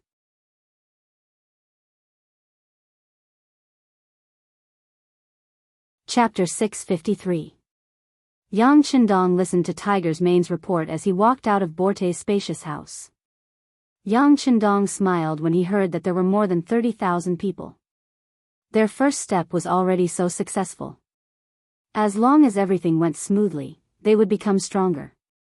At 9:00 in the morning, it was time for the trial. 5-star army soldiers wearing green uniforms started to appear around the square. Along with them were Yang Qindong and a group of high-ranking military officers wearing golden capes. They walked to the front of the square and sat down in front of the row of tables and chairs that had been set up beforehand. Beside them stood a group of guards and members of the Cold Front. They were wearing bulletproof vests and wielding the Type 95. Compared to the heavy armor that other armies wore to protect themselves, the mercenaries wore bulletproof vests that were invulnerable and looked much lighter than armor. These vests were replicas of the bulletproof vests in the warehouse. They were produced by the factory in Crimson City. Legend had it that in order to ensure the quality and characteristics of the vests, they had spent tens of millions of taels of silver and countless manpower to develop them. Even so, the cost of making a bulletproof vest was still very high.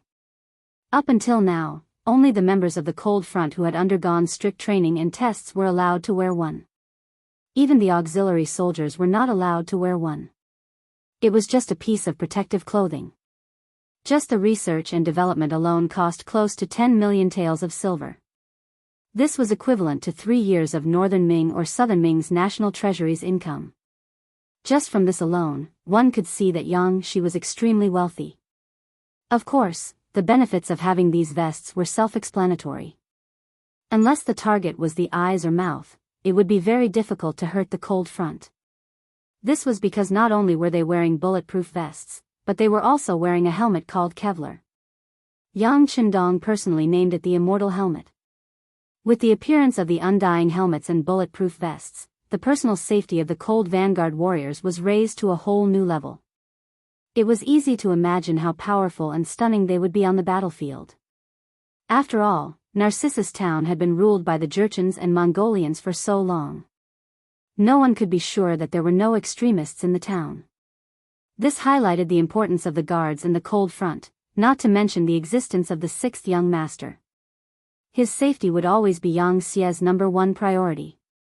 It would not be too much to arrange for many people to appear on both sides.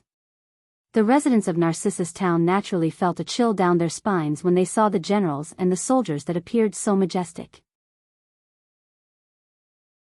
Although these people looked calm and did not show any intention of threatening their safety, they still felt a natural chill in the air wherever they sat. This caused the citizens who were chattering non-stop to shut their mouths.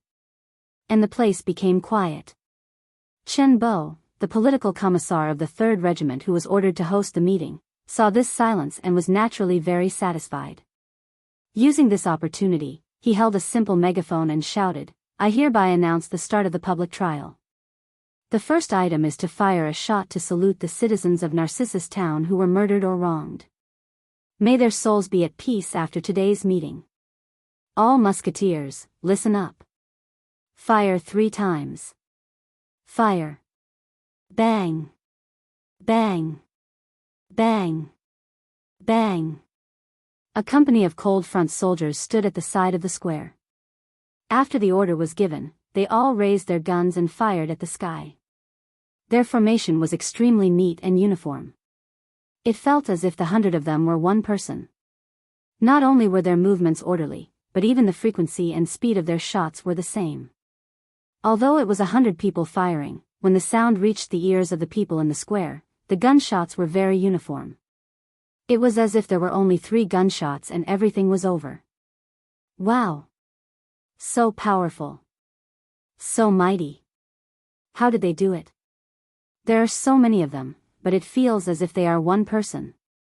Is this the 5-star army? No wonder the awe-inspiring Muzan cavalry and Mongol cavalry couldn't even last one round in front of them.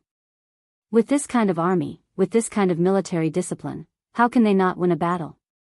Hey, you guys still don't know. This 5-star army is very powerful. They don't even put the Baiming guards in their eyes. Not long ago, they massacred more than 2,000 warhorses of the Jianghu left guards. Their slogan is to create the strongest cavalry in the world. I heard that as long as one can join them, they will receive the best treatment. Not only will their salary be the highest, but they will also receive the best food. In the future, each person will even be given 2 warhorses. The people in front sighed from the bottom of their hearts. Those who spoke at the back were those who were more attentive. If someone observed carefully, they would notice that Wu Hua, who was in charge of riding in the center of the town, was among them. Not only him, but there were also some people who specialized in selling all kinds of things and had some craftsmanship. Most of them were the people who chatted with Yang Chendong for most of the afternoon with Wu Hua. It was naturally not a coincidence that they appeared here. They were ordered by Yang Chendong to bewitch the people here. Their purpose was to spread the news that the 5-star army was recruiting people. Since there were 50,000 people here who were ownerless, and there were more than 8,000 young adults here, how could Yang Chendong give up such a good opportunity to expand his strength? This was the reason why Wu Hua and the others spread the news. As for whether they received benefits from Yang Chendong, and how much they received, only they knew. Oh. What kind of treatment is it? When someone spoke, there would naturally be people who asked. Some people were curious. As a result, all kinds of questions were naturally asked in various parts of the square. After the public trial, the 5-star army will set the recruitment standards. At that time, the treatment will be explained in detail. If you want to know more, go take a look. In any case, I will be there. As for now, let's continue watching the public trial. This was Wu Hua's voice. Although he had received some benefits and had to spread the news, he also knew what kind of situation this was. He would not let the guest take the lead. Thus, he only said that after the public trial, the 5-star army would have a recruitment notice. After that, he stopped talking and focused all of his attention on the center of the square. Wu Hua did not speak. In addition, the atmosphere was indeed very tense. Even if someone wanted to ask, it would not be good to say anything at this time. They could only suppress all kinds of thoughts in their hearts and watch the public trial first. After everything was over, they would go take a good look at the notice and see what was written on it. The center of the crowd quickly quieted down again. Among them, a man wearing a broken straw hat lowered his head and intentionally or unintentionally squeezed out of the crowd. Compared to everyone who wanted to get closer, it was very easy to retreat. He didn't even encounter any resistance. He left the crowd and then disappeared from the square. His actions were not noticed by the mercenaries who were in charge of security and security. There were more than 30,000 people here. It was simply too many. It was impossible to take care of everyone. After the man left the square, he first returned to a small courtyard. After making sure that no one was paying attention to him, he entered the house and came in front of a water jar that was only filled with a little water. He stretched out his arm and gently moved it, revealing a passage on the ground. He jumped down and placed the water jar back on the ground. He also disappeared. After about half an hour, this person appeared 5 miles northwest of Narcissus town. At this moment, he finally regained his freedom and could finally throw the hat to the ground, revealing his true identity. He was one of the Nuzan cavalry generals who had quietly disappeared when he saw that the situation was not good. When Hui Libu saw that he did not recognize the cavalry that followed General Borte, he knew that things were not going well. He left first and went into hiding. Things were just as he thought. Borte and the others were indeed in trouble. Thus, he had been hiding under the water tank at home. Occasionally, when he came out at night, he would move around a bit. That was how he found out about the public trial. Today, he had taken the risk to appear because he wanted to take advantage of the large number of people to inquire about some things. Defeat. This was already an irrefutable fact. However, he wanted to know how they were defeated. Who were their opponents? How strong were they? In order to find out, he risked his life to come out. After hearing what Wu Hua and the others said, he was satisfied with the answer.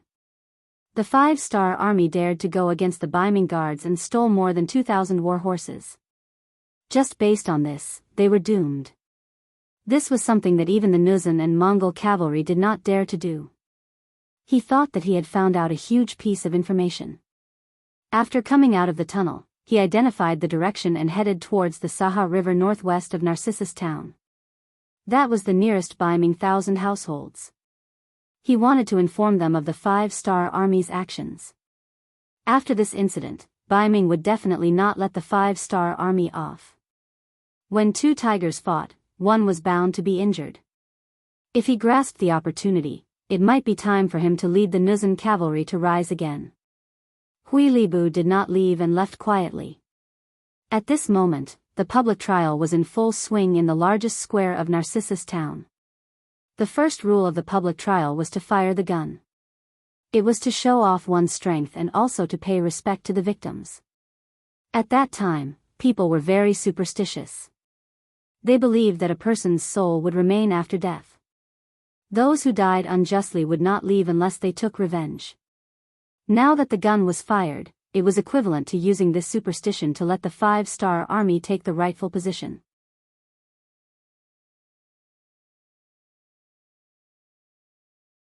Chapter 654. The second item was to collect the silver.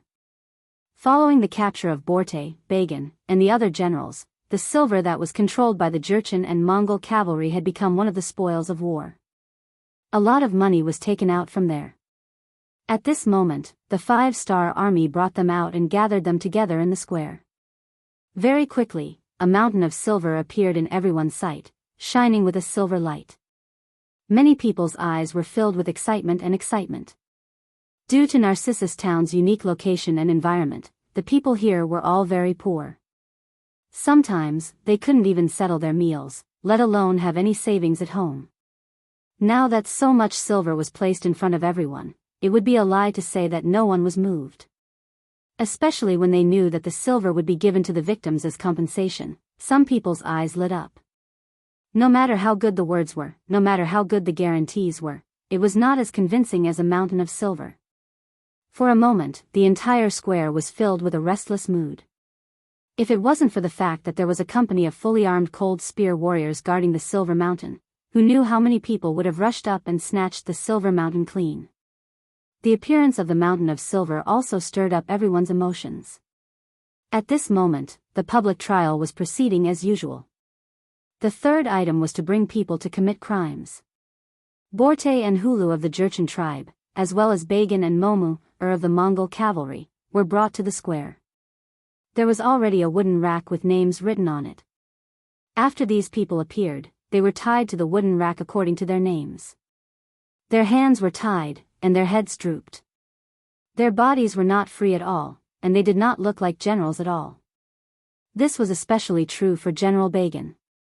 His left arm had been chopped off due to his resistance, but the bleeding had stopped. However, due to the excessive loss of blood, his face was as pale as snow. Now that he saw the scene of the public trial, he was trembling all over, trembling uncontrollably. Not only him, but the other generals were not much better. Perhaps because they knew that they had bullied the good too many times and were about to receive retribution, they did not look too good. None of them dared to raise their heads, as if they were afraid that they would be targeted. Only the Jurchen General Hulu and the Mongol General Temu had their chests puffed out as they looked at the 30,000 people outside the square. They were all straightforward people who fought bravely and fiercely. They were the kind of people who didn't have too many schemes. Being able to become a general wasn't because of his eloquence or flattery. It was because he was strong enough that he was recognized by Borte and Bagan and was given a high position. Their personalities would not allow them to do anything that would harm or bully the people, so they were the most calm at this moment. But no matter what, they were generals of the two armies. Even with their high positions, they could not escape responsibility. Even though they looked calm, they were already dead. After all, according to what they knew, how many defeated generals would have a good ending? In fact, the generals were not the only ones who did not know what was going on.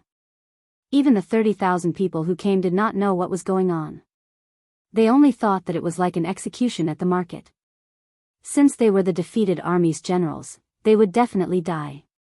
Only when political commissar Chen Bo stood up and began to read the process of the public trial did everyone know. The public trial meant that the people would judge the evildoers together. As for whether the kidnapped people were guilty or not, it would be up to the people to decide. When Chen Bo conveyed the meaning of the public trial through the loudspeaker, the square became even more lively. All along, the people were made up of the lowest class of people. Under normal circumstances, they were the people who were exploited, used, and suffered. If there was something good, it would rarely have anything to do with them. On the other hand, if there was a need to put in effort or risk their lives, it would naturally be their turn. This might seem very unfair, but this was the norm in a feudal society. For thousands of years, the people had become accustomed to it. On the contrary, there would occasionally be one or two officials who would plead for the people. They would be seen as honest officials, and things like giving people umbrellas and so on would happen again and again. Thinking about it, it was sad. The officials only did what they should do, and the people would be so grateful. It had to be said that this was the world's biggest joke. The people were used to listening to others, used to being oppressed by others. Suddenly, they could make decisions. This made them feel uncomfortable. A group of people huddled together and chattered. They did not dare to believe and did not dare to believe. Chen Bo had already expected such a scene. Seeing this, he could not help but envy the people of Qian City. Compared to them, the people there not only had a higher quality of life, but they also had more human rights. Once they encountered injustice, they could respond step by step and finally be dealt with properly. Although it was said that there were no absolutes in the world, and not everyone could obtain the ideal outcome when encountering injustice, but most people still received the respect of human rights. At the very least, if there was a public trial in Qian City, the people there would not be so agitated. They would even take it for granted. This was the difference. And this small difference, who knew how many years it would take for others to catch up, before they could truly accept it and change their mindset. After being distracted for a moment, Chen Bo's gaze returned to the 30,000 people in front of him. Using the loudspeaker, he shouted, "Could it be that none of you have been oppressed or bullied? As long as you can provide the corresponding evidence or find a witness, then we will make the decision for you. Do you see that mountain of silver? As long as what you say is the truth, the silver there will become compensation and fall into your hands. Now, I invite those who have been wronged to step forward and tell our staff about the injustice that happened to you. Believe in us, believe in yourselves, justice is in the hearts of the people." In any case, Chen Bo was the political commissar of the 3rd Regiment. During this period, he had read many books and learned many things. Now that it was finally time to put it to good use, he immediately used his glib tongue and tried his best to bewitch the people with words. He firmly believed that as long as one person was persuaded and dared to step forward, there would be tens of thousands of people who would step forward. In reality, there was no need for Chen Bo to say too much. Wu Hua and the others had already stepped forward. They were a step ahead of everyone else and knew what was going on with this public trial. Under the circumstances where they had communicated beforehand, they walked out of the crowd and walked over to the row of mercenaries who had set up the tables at the side of the plaza. "I want to report. I'm talking about the Jurchen Borte. My family has an ancestral jade pendant. It was accidentally seen by him and was forcibly taken away. That pendant should still be on his waist now. I want to report that the Mongolian Bagan once took a fancy to my horse and only offered 5 taels of silver. I refused and was beaten up by him. Now, that horse is still in the Mongolian camp stable. I want to report that Borte had bad intentions towards my wife. One time, when I was out hunting, he did something inhumane. In order to protect her chastity, my wife bit her tongue and died on the spot. I didn't dare to tell anyone about my return, but this matter has been in my heart for many years. If I don't take revenge, I really don't have the face to see my wife in the afterlife. Now, I want the 5-star army to make a decision for me. Everyone in the neighborhood knows about this matter. Please make a decision for me. I want to report, with the first person to step forward as an example, more and more people took the initiative to step forward. They each spoke of the various grievances they had suffered, each with evidence or witnesses. Every time someone came forward to report, the mercenaries would constantly record it on paper. The auxiliary soldiers who followed them would immediately investigate and try to get to the bottom of the matter. For example, the jade pendant was indeed found on Borte's body, so it naturally had to be returned to its rightful owner. The horse with the same characteristics was also found in the stable and returned to its rightful owner. As for the deceased wife, she couldn't be found, so they took out 20 taels of silver from the silver mountain. Although the amount wasn't much, it was enough to build a new grave and even hang a chastity memorial arch. As more and more people came forward to report, the crimes of Borte, Bagan, and the others were reported to the world one by one. More and more people came forward to report. On the other hand, Hulu and Temu were rarely prosecuted. Although there were some people who came forward to say that the two of them had done something wrong, there was insufficient evidence after investigation. There was even one who was clearly falsely accusing them and wanted to take the opportunity to gain benefits. After being investigated, the commoner was severely warned by the mercenaries. When the forest was big, there were all kinds of birds. Although the commoners were at the bottom of the social ladder, there were still some who wanted to use this opportunity to make a fortune. Yang Chendong had already thought of this. Once such people were discovered, it was natural for him to give them a warning. If it wasn't for the fact that these people weren't under his rule, they would have been punished for their actions. The public hearing went smoothly. Most of the commoners who came forward to sue had evidence and reason. Plus, the incident happened in Narcissus town, so the investigation wasn't too complicated. Even so, it still took them 3 days to finish listening to all the pleadings of the citizens. This was because there were more than 100 staff members in charge of reception and 4 battalions of auxiliary soldiers working together. Otherwise, it would have taken even longer.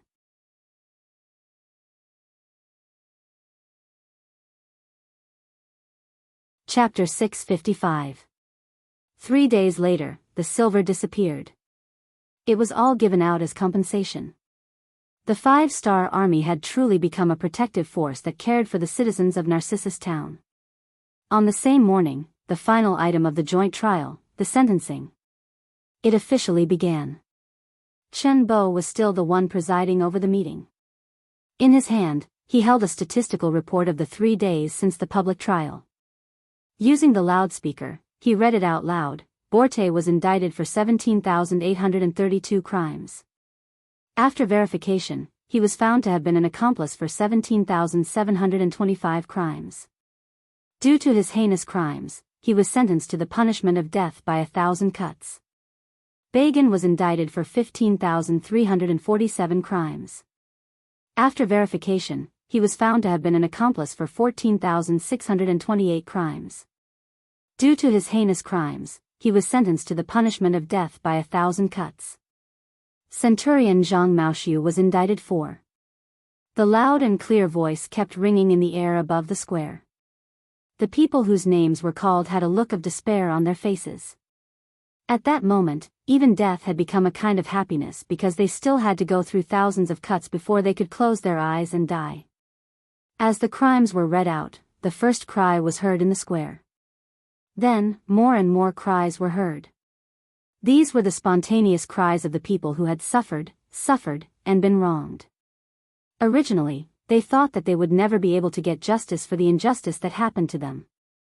However, the 5-star army came and helped them solve everything.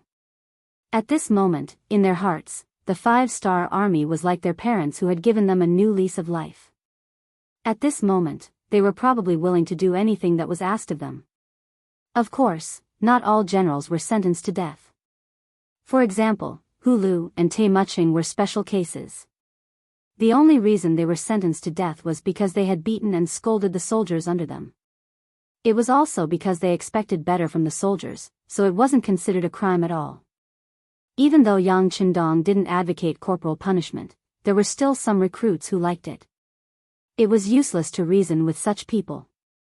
Sometimes, the effect of a kick was better than 1,000 words of warning and education. Therefore, even in Yang Xie's army, as long as it wasn't targeted and the veterans didn't make things difficult for the new recruits, the higher-ups would tacitly approve of some corporal punishment. Of course, the prerequisite was that the person couldn't be crippled. If that was the case, all the officers involved would be implicated. It was precisely because Hu Lu and Temu didn't commit any serious mistakes that they, as defeated generals, were only given 3 lashes each. This was the same as overlooking the fact that they had beaten the soldiers. Of course, these 3 whips also meant that they had severed all ties with the past. It meant that from today onwards, they were no longer part of the Jurchens and Mongol cavalry. Instead, they were part of the mercenaries. At this moment, Yang Chendong was meeting the 2 of them in a large hall to talk about this matter. Over the past 3 to 4 days, although the 2 generals would be tied up and sent to the square early in the morning, they still understood what the mercenaries were like. This was a quality that a general must have, which was to be good at observation. It was precisely because of what they saw and observed that they admired the mercenaries from the bottom of their hearts. In their opinion, if their side had achieved such a great victory, it would have been impossible for them to enter Narcissus town without disturbing or bullying the citizens.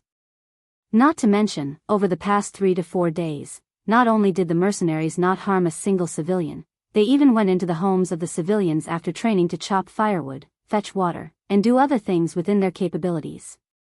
This kind of army had never appeared since ancient times. It was precisely because of this that they quickly won the hearts of the people of Narcissus town. As a result, many people were thinking that it would be best if the 5-star army stayed here forever and never left. Being personally received by Yang Chendong already proved the value of the 2 generals. Originally, the 2 of them didn't like some of Borte's and Bagan's methods. Now that the 2 of them were still being tortured in the square, death was inevitable and there would be a painful process. So, where should the 2 of them go from here? Yang Chendong's appearance expressed his intention to recruit them. With sincerity, the 2 generals only hesitated for a moment before kneeling down and calling him the 6th young master. This meant that from this moment onwards, they had completely joined the mercenaries' camp. Whether it was Hu Lu or Temu, they were both quite strong. However, they were only not bad. It would be a lie to say that they were military geniuses. The reason why Yang Chendong was willing to come was because of their understanding of the local situation and their role as role models among the Jurchens and Mongol cavalry. This time, they had captured 7,000 captives. Among them, there were 3,500 Jurchens and 2,500 Mongol cavalry. These were all people who dealt with war horses all year round. These soldiers only needed a little training before they could go on the battlefield. Naturally, the more such soldiers the better. Not only these 7,000 captives, Yang Chendong also had no intention of letting the 8,000 strong men in Narcissus town go. If possible, of course, he wanted to recruit them as subordinates. The more the better. Before doing this, he wanted to ask for Hu Lu and Temu's opinion. After all, they were the local bullies. They should understand the situation better than he did. This was also the main reason why Yang Chendong wanted to meet the 2 of them. Both Hu Lu and Temu naturally wanted to perform well and leave a good impression on their commander. At that moment, the 2 of them spoke one after another. From the 2 of them, Yang Chendong learned about the situation between the Jurchens and the Mongol army. For example, the Jurchens were divided into 2 types, the Jurchens and the matured Jurchens. Under normal circumstances, the matured Jurchens were more inclined towards the Han people because they had lived with them for many years. The Jurchens, on the other hand, were more fond of war and conquest. This was why the Jurchens were mostly the Jurchens who ruled. For example, Borte was one of the representatives of the Jurchens. In Narcissus town, it was the exact opposite. There were more matured Jurchens. If it wasn't for the harsh living conditions, most of them wouldn't have joined the army and would have lived a simple life like the Han people. This was Hu Lu's analysis as a member of the Jurchens. Next, the Mongol general Temu talked about Mongolia. Mongolia was just a general term. After the fall of northern Yuan in 1402, Mongolia was divided into many tribes. Later on, it gradually formed into three major tribes according to the area they lived in. The Mongols who lived in the Inner Mongolia Autonomous Region and the three northeastern provinces were called the Southern Desert Mongols, or the Horkan tribe. The Mongols who lived in present-day Mongolia were called the Northern Desert Mongols, or the Khalkha tribe. The Mongols who lived in Xinjiang, Qinghai, and Gansu were called the Western Desert Mongols, or the Oirat tribe. Between the three major tribes, there were many smaller tribes. They would often have disputes over territory and interests, which led to all kinds of wars. In short, there was only one word to describe it: chaos. Often, two small tribes that had a good relationship with each other yesterday might suddenly start fighting against each other today after they had just reached an alliance. For example, Bagan was once the son of a small tribe's chief. Because his tribe was annexed by others, he had no choice but to bring some of his remaining soldiers to Narcissus town and develop there. Previously, Borte had been worried that if he touched Bagan, the Mongolian cavalry would retaliate. That was simply impossible. He was just scaring himself. Or rather, Bagan was a person who knew how to take advantage of the situation. Whether it was Hulu's or Temu's words, it was consistent with the investigation report sent by the Security Bureau. This proved that the two of them had no intention of playing tricks with him.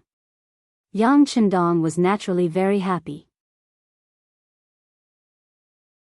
He blurted out, "Based on your opinions, if I wanted to recruit and expand my army here, how many people would be willing to join the 5-star army?"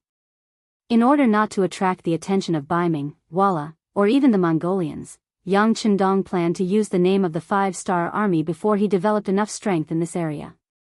Once the time was right or he couldn't hide it anymore, he would use the name of mercenaries again. In order to set an example, Yang Chendong naturally only mentioned the 5-star army when he spoke. After saying that, he looked at Hulu and Temu with a smile, waiting for their reply. In his heart, he honestly didn't care about the revenge of the Jurchens and the Mongolian cavalry. He would just deal with whatever came his way. Other than the fact that he didn't have enough military strength, he was already ahead of other armies in all other aspects. What was there to be afraid of? No problem. Facing this question, Hulu and Temu didn't hesitate at all. They were even a little excited when they answered the question. Although it was true that they had decided to join the 5-star army, and with their bravery, it shouldn't be a problem for them to become an officer. However, if they could recruit more captives and civilians from Narcissus town and let them join the army, it would be more beneficial for them to quickly establish their prestige since they were already familiar with each other. After all, everyone was familiar with each other. If they wanted to achieve the goal of taking care of each other, who would look for strangers when there were people they were familiar with? Good. Yang Chendong nodded in satisfaction. He could see through Hulu and Temu's thoughts, but he didn't care. As long as these thoughts didn't affect the overall situation, he would allow them to exist. Since that's the case, I'll have to trouble the two of you to cooperate with Commander Wu Sheng, Political Commissar Chen Bo, and Commander Zhui Feng in recruiting soldiers.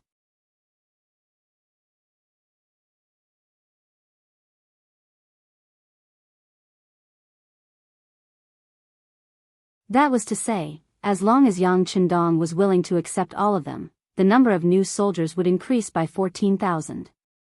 Based on the calculation of 400 soldiers per battalion, there would be an additional 35 battalions. If it were any other army or force, they would definitely be very happy. However, in Yang Chendong's eyes, he did not have the intention to take over all of them. What he wanted were elite soldiers who could fight, and not an ordinary army that was just there to make up the numbers. Luo Po's 2nd Cold Front Regiment remained in Laos and Vietnam, preparing to expand into 2nd Cold Front Regiment. Based on this foundation, Yang Chendong made preparations to expand Wuxing's 3rd Regiment into a cavalry division. There would be 3 regiments under his command, and each regiment would be expanded from the original 4 battalions to 5 battalions. The 5th battalion would be the preparatory battalion. In this way, the number of people in a regiment would be 1,600. 3 regiments plus a division of 400 men, in total there were about 5,200 men. Other than the cavalry division, there was also a need to build a reinforced cavalry regiment. Zhou Feng and Lu Zhuo would be the commanders of the 1st and 2nd regiments. Since it was a reinforced regiment, the organization of the regiment naturally had to be strengthened as well. A battalion would be divided into 6 companies, so 3 battalions would be a total of 1,800 people. Including the 2 companies directly under the regiment, a reinforced regiment would have a total of 2,000 people. 2 reinforced regiments would have 4,000 people. The original 6 auxiliary battalions would become an independent regiment with a total of 2,400 people. For the time being, Yang Chendong would personally lead it, and Tiger's Mane would be the regiment commander. In this way, 1 cavalry division had 5,200 people, 2 cavalry regiments had a total of 4,000 people, and 1 auxiliary soldier had a total of 2,400 people. In total, there were about 11,600 people. This was already not a small force and not a weak force. In order to fulfill this condition, he would need to recruit 6,600 people. This meant that out of the 14,000 people who signed up, he would only accept 6,600 new recruits. This meant that he would have to eliminate more than half of the people. When the news came out, the middle-aged and middle-aged men of Narcissus Town were stunned. Then, all of them worked hard to perform well and fight for the chance to join the 5-star army. Although the 5-star army was different from other armies, and they even rejected people who signed up, didn't this mean that they were strong? An army that accepted all kinds of people might seem to have a lot of people, but when it came to war, they wouldn't be as strong and powerful as they looked. On the other hand, the 5-star army was the true representative of strength. One must know that not everyone was like them, who dared to say no to the middle-aged men who wanted to join the army. The order was given by Yang Chendong, so naturally, no one would object. Next was the conscription test. The examiners would set the questions, which were horsemanship test, horsemanship battle, and strength on land. Everyone wanted to perform well. After all, if they could join the 5-star army, not only would it be a chance to prove themselves, but it would also give them an enviable monthly salary. There would be face and benefits, so naturally, everyone would fight to the death. Sacha River City. Sacha River was only a small town next to the Songhua River. However, due to its special geographical location, there was still a Baiming Jianghu. Jianghu Wei's surname was Yila. He was a standard Nuzan tribe member and belonged to the Nuzan branch. At this moment, Yila was receiving Hui Libu, who escaped from Narcissus Town in his Jianghu residence. Everyone was a Nuzan and belonged to the Nuzan branch, so naturally, they kept in contact. Hui Libu would even come to Sacha River to deliver gifts under General Borte's orders during the holidays. However, this time, he came alone. He didn't even ride a horse. Yila was very curious about Hui Libu's sudden arrival and his down-and-out appearance. However, when he heard about what happened in Narcissus Town, Yila couldn't help but frown. After some time, he asked in a very serious tone, "You said that the 5-star army stole 2,000 war horses from the Jian province left guard. Is that true? I know you want to return to Narcissus Town for revenge, but please remember that some things can't be said carelessly. Not only will you lose your head, but you will also implicate the Nuzan people in the army. General Yi, I can vouch for this with my head. The 5-star army was the one who stole the Jian province left guard. This is no secret in Narcissus Town." She puffed out her chest and raised her head. She didn't have the slightest intention of backing down. She patted her chest and made a promise. He stared at Hui Libu seriously, but the latter's gaze was still as resolute as ever. Finally, Yila let out a long sigh. "All right, if what you said is true, then this is equivalent to making a great contribution to Northern Ming. I will immediately report this matter to the higher-ups. Once the 5-star army is eliminated, the territory of Narcissus Town will be yours." "Thank you, General." Hui Libu's face was filled with joy and excitement. He didn't forget to make a promise. "Don't worry, General. Once I take control of Narcissus Town, the previous rules won't change. I still have to rely on your help." The so-called rules naturally referred to the filial piety during festivals. However, Yila didn't care about that at this moment. He was thinking about how to use this matter to raise his status in the new Gandu region and how to expand his power. Female Zhenren, especially Xingnu Zhenren, were naturally good at fighting. The generals of Baiming had already seen this. Therefore, more and more female Zhenrens were being promoted. Some became Baihu, some became Vice Jianhu, and Yila became a Major Qianhu. It seemed that a Major Qianhu would have a bright future. However, only he knew how difficult it was for a female Zhenren to squeeze into the group of people with the highest authority. To do this, not only did he need the support of nobles, but he also needed enough military achievements. The appearance of the 5-star army seemed to give him an opportunity. If possible, perhaps he could use this matter to help him reach a higher position. It was no wonder that Yila thought this way. In history, more than 100 years ago, Nurhasai, who was born in the Jian province left guard commander's family, used the 13 sets of armor left behind by his ancestors to start his journey of establishing a country and becoming a Khan. This person's ancestor was once a high-ranking official in the Ming army. It could be said that Yila's idea was correct. Unfortunately, this time he was going to face the mercenaries, and the mercenaries personally led by Yang Qindong, which would be destined to be a futile effort. Of course, he didn't know this at the moment. After receiving the uncertain information, he immediately informed the nearby guard stations, especially the Jian province left guard, who immediately sent out scouts to inform them. Not only that, Yila also contacted the Vice Jinhu of the Taining Guard, Lu Dai, who was closer to him. This person was also a female Zhenren. He wanted to go to Narcissus town with this person. If there was a chance, they would take down the 5-star army in one fell swoop. If not, they would join forces with the Jian province left guard to attack the 5-star army. As the scouts rode out of the city, the southwest area of the new Urgan metropolis became lively. A large net that covered and targeted the 5-star army slowly unfolded. Some people said that the new Urgan metropolis was a recruitment organization sent out by the Liaodong metropolis. This organization's mission was to recruit the female Zhenren tribe. Whether or not there was a metropolis didn't affect the Ming dynasty's control over the various guard stations. In some people's eyes, the new Urgan metropolis was just an administrative area. It wasn't even an organization.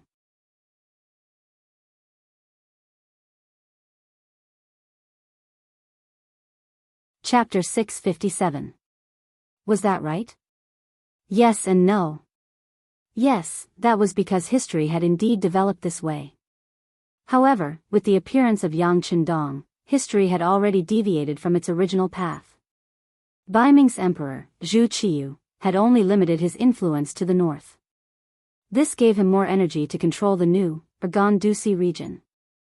Ever since Zhu Qiyu started doing this, not only did Baiming's control over this place become stronger, but the garrison here was no longer useless. The number of soldiers had also increased by a lot. This made this place Baiming's recruitment warehouse.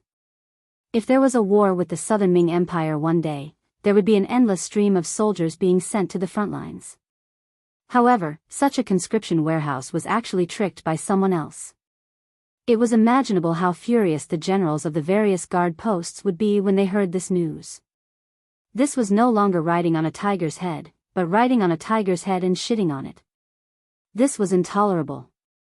Yela also saw through this, so when he spread the news, a huge net had been set up to target the 5-star army. A huge war was unavoidable. Narcissus town. After 3 days of public hearings and 7 days of conscription examinations, 6,600 new recruits had been selected and were officially assigned to the various divisions and battalions. More than 6,000 people had joined all of a sudden. This number was much more than the original mercenary army and 5-star army. This unavoidably lowered the 5-star army's combat ability and even pushed the mercenary army, which was a first-class army, down to a second-class army. This was the pain of expanding the army. It was unavoidable. Fortunately, with Yang Qindong's leadership, as long as they went through the baptism of war, he believed that the 5-star army would definitely shine brightly and become a first-class army again. After staying in Narcissus town for 12 days, the team of close to 12,000 people finally had to leave. Before he left, Yang Chendong left behind many weapons he had seized from the Borte tribe and Bagan tribe. According to him, there were close to 8,000 young adults and 50,000 civilians in Narcissus town. They belonged here and had the right to defend their rights, so he left these weapons for them to use in forming their own army. Yang Chendong believed that with weapons in Narcissus town, no one would take the initiative to bully them as long as they were united against external threats. Of course, a person's path still had to be walked by themselves. Yang Chendong could not take care of them forever. Perhaps one day, he would point his army at the new, gone prefect, and the civilians would really be liberated. Yang Chendong did not know how long he would have to wait for that day. However, he was clear that his current mission was to get to the Walla region. If they were able to fight evenly with Baiming, he would not attack. Instead, he would head northeast to test the strength of the Mongolian cavalry. If possible, he would go north to the Golden Horde. That was also ruled by the Mongolians and would be the Russian region in the future. As a country that spanned across the Eurasian continent, Russia had yet to rise. It had already lived under the rule of the Mongols for more than 200 years. In history, the Golden Horde was in a period of decline. Taking advantage of this opportunity to occupy this place and prevent the unborn Russia from ever appearing again was one of the main reasons he brought his army here. Of course, before doing this, he had to balance the military strength of Northern Ming and Vala. Only when they were balanced and kept each other in check would he be able to free himself to deal with the Mongolian issue. Otherwise, he was afraid that he would have to make a move on the stronger side. After all, no matter if it was Walla or Baiming, Yang Chendong did not want either of them to become stronger. With a goal in mind, they followed the military plan and headed west to the Walla region after leaving Narcissus town. Compared to before they entered Narcissus town, the 5-star army was a lot stronger. When they walked on the main road, they looked a lot more majestic. It was obviously difficult for such an army to hide their tracks, so they were quickly targeted by the Baiming cavalry from Saha River City and Taining City. This time, Chiliarch Yella personally led 300 cavalry from the Saha River Guards. Along with him were 300 cavalrymen from Peaceful City, led by Vice Jianghu, Lu Dai. A total of 600 cavalry followed behind the 5-star army. If they were slow, they would be slow.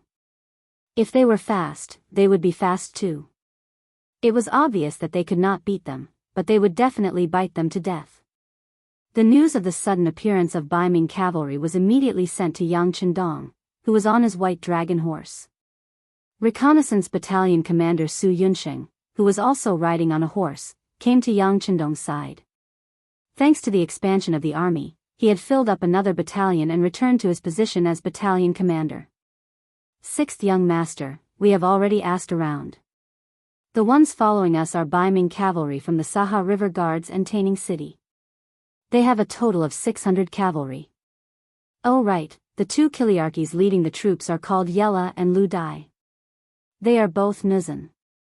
I heard from the captives that they are very good at fighting, Su Yunsheng said excitedly. Although both Yella and Lu Dai were very careful, if they wanted to follow the 5-star army, they would have to send out scouts to follow them. Just 2 hours ago, Su Yunsheng had used the 95 style to injure 2 enemy scouts on horseback. From their mouths, he had hurriedly rushed over to report the situation to them, 600 cavalry. Nuzan generals. Yang Chendong's lips twitched into a smile.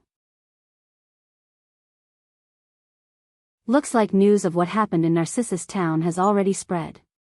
They should already know that we were the ones who stole over 2,000 warhorses from Jian province, Northern Guard, and Northern Guard. Su Yunsheng was originally feeling smug about getting some information about the enemy, but after hearing Yang Chendong's analysis, he was naturally confused. 6th Young Master, that shouldn't be. We did everything cleanly from the beginning to the end. Although many people in Narcissus town know about this, we just left. The news shouldn't have spread so quickly, right? Nothing is absolute. Who knows if there are other channels in Narcissus town that can spread the news to the outside world? Yang Chendong shook his head. He would never underestimate any enemy, nor would he think that he was the smartest person. Because anyone who did this would not live long. There was nothing wrong with thinking the best of things, but preparing for the worst. All right, increase the number of scouts at the front. If I'm not wrong, there should be people waiting for us at the Liao River area in front of us. His tone was neither hurried nor slow, but his attitude was very firm. Su Yunsheng was very puzzled when he saw all this. How did the sixth young master know that there would be enemies waiting for them ahead? He was the leader of the scouts, okay? However, since this was what the sixth young master said, Su Yunsheng naturally could not object. He only agreed with a dubious thought and rode off. Liao River was a large river that blocked the path of the five-star army. There were only two ways to enter the Walla area from Narcissus town. One was to go north over the mountains and cross the Daxing and mountain range, or go west and cross the Liao River. Considering that the army was now all cavalry, passing through a primitive forest like the Daxing and mountain range was extremely difficult. In the end, Yang Qindong made a decision and decided to take the Liao River.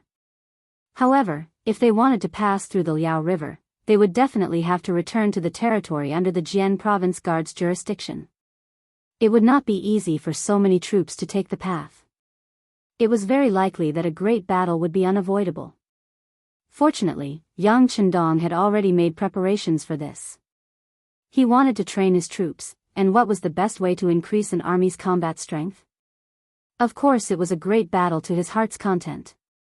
It could be said that when Yang Qindong chose to enter the Walla through the Liao River, he had already made preparations for a battle with the Baiming army. However, what he never expected was that because he wasn't able to return, the news was leaked ahead of time. Right now, at the Liao River, it wasn't just the nearby Baiming's 30,000 guards that were waiting for him. The Jian Province Left Guard, Maolian Guard, Twin City Guard, Jian Province Guard, and Shenyang Central Guard that received the news had already sent troops, or they had already hurried to the northern source of the Liao River, or were currently hurrying over. The scouts sent out by the reconnaissance battalion quickly received this news. After compiling the information and sending it to Battalion Commander Su Yunsheng's hands, it was then sent to Yang Qindong. At this moment, when Battalion Commander Su looked at Yang Qindong, his eyes were full of admiration and respect. Without any reference or data, completely relying on intuition and guesses to predict the next step of the situation. What was there to be scared of when following such a meticulous commander? Yang Qindong didn't reveal a trace of arrogance. Instead, he carefully read the information gathered by the reconnaissance battalion. The Twin City Guard had 300 infantrymen, the Maolian Guard had 300 infantrymen, and the Jian Province Left Guard had 2,000 infantrymen led by Commander Tang Longtian. In addition, the Jian Province Guard had 2,000 cavalrymen and 1,000 infantrymen led by Commander Sun Hong. The Shenyang Central Guard had 2,000 cavalrymen and 1,000 infantrymen led by Commander Zhu Dehai. In addition to the Liao River Guard and the Saka River Guard and Taining Guard that were following behind, there were around 5,000 cavalrymen and 5,000 infantrymen. This was a total of 10,000 enemies. For them to suddenly deploy such a force, it was clear that they wanted to seek justice for the 2,600 horses that were stolen from the Jian Province 3 guards. Could they really scare him with just these people? If it was before he went to Narcissus town, he might have been a little afraid. But now, Yang Qindong's strength had also grown. He had 12,000 men under him and all of them were cavalrymen. They had the best war horses, the best weapons, and even the strongest combat power. Even with the addition of nearly 7,000 men, Yang Qindong could still confidently say that the mercenary army was still a first-class army. With the addition of powerful war horses, they could completely overcome the weakness of having a large number of new recruits.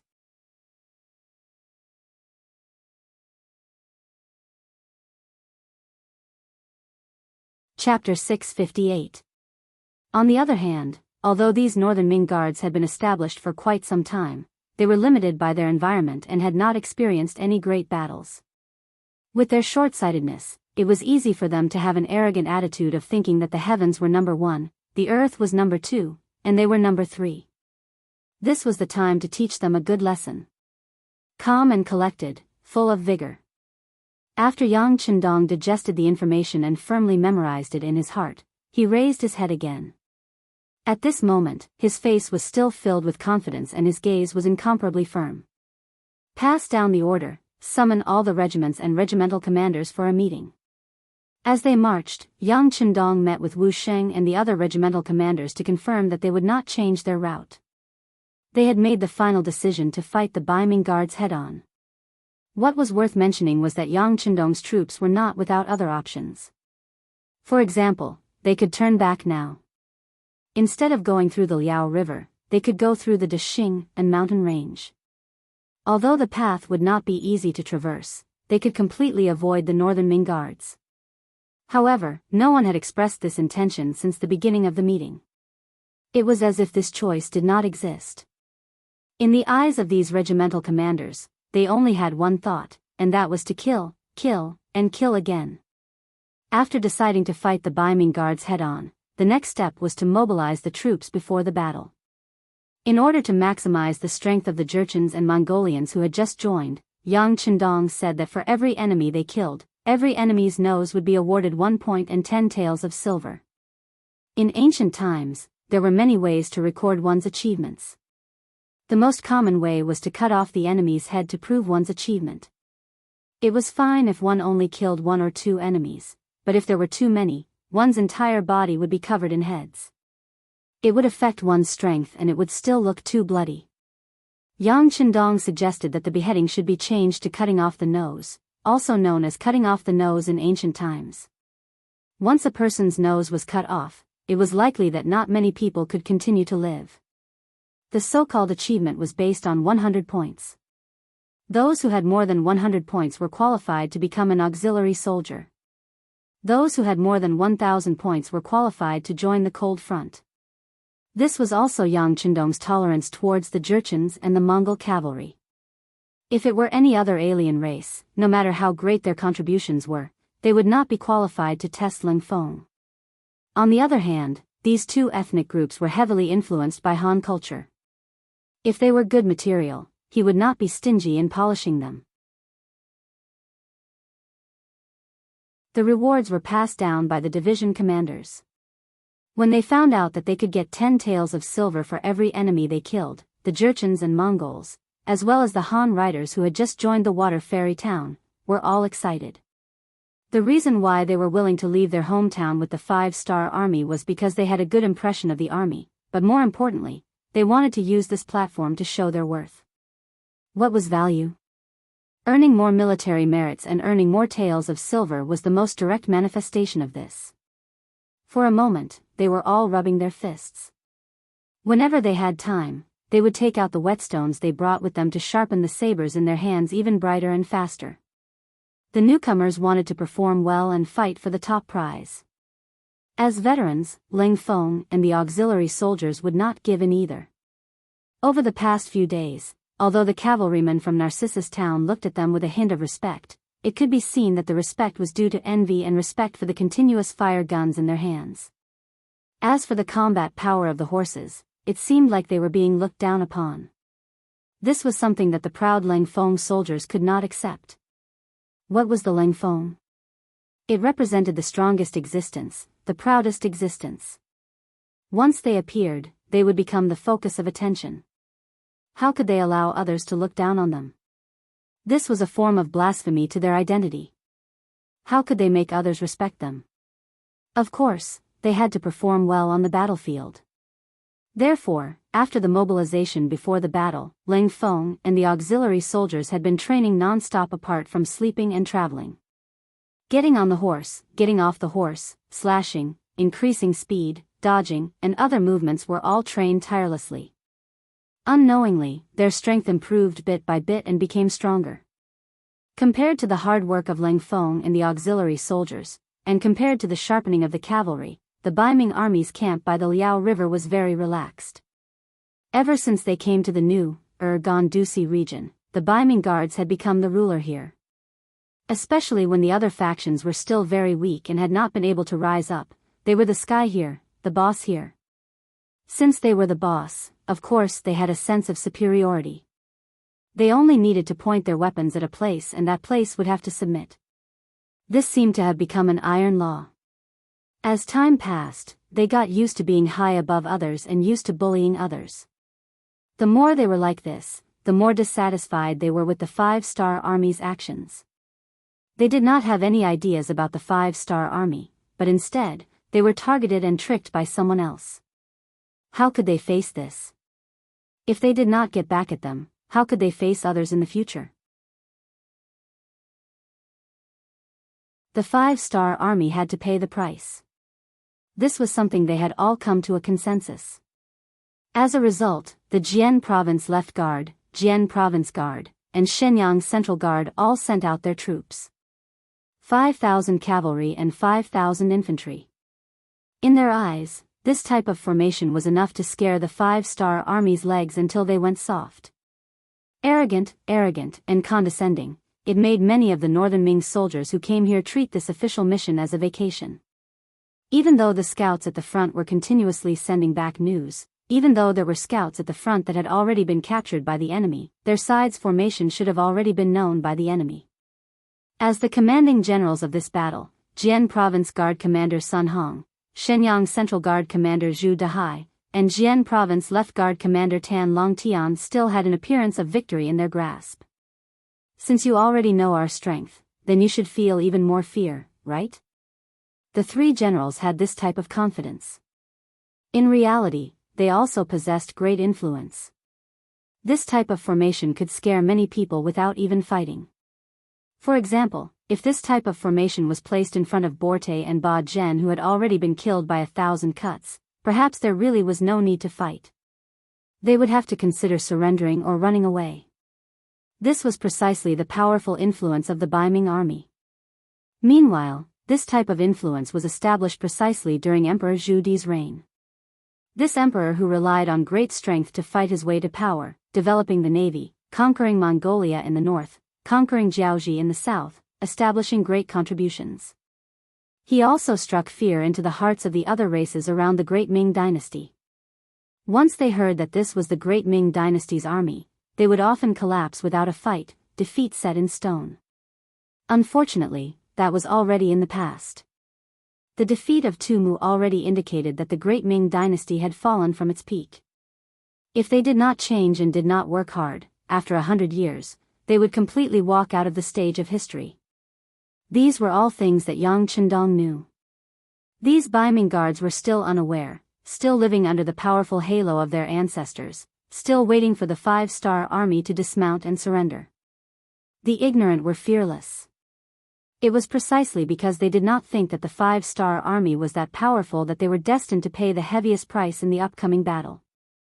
3 days later, the 5-star army finally appeared 20 miles away from the Liao River and quickly set up camp here. Smoke rose from the chimneys, and the fragrance of meat permeated the air. There was a lot of meat, wine, cigarettes, and other things that were prepared by Yang Chendong before he came to the new, Gandu Sea. The meat was cured and could guarantee that the meat would not spoil for a certain period of time. When the fragrance of the meat began to spread, the entire camp instantly became lively. Ling Feng and the auxiliary soldiers were better off as their meals were not bad. They could not eat hot food unless they were marching or fighting and needed to be hidden. If it was during normal times, except for breakfast, there would be meat for almost every meal. They were used to it.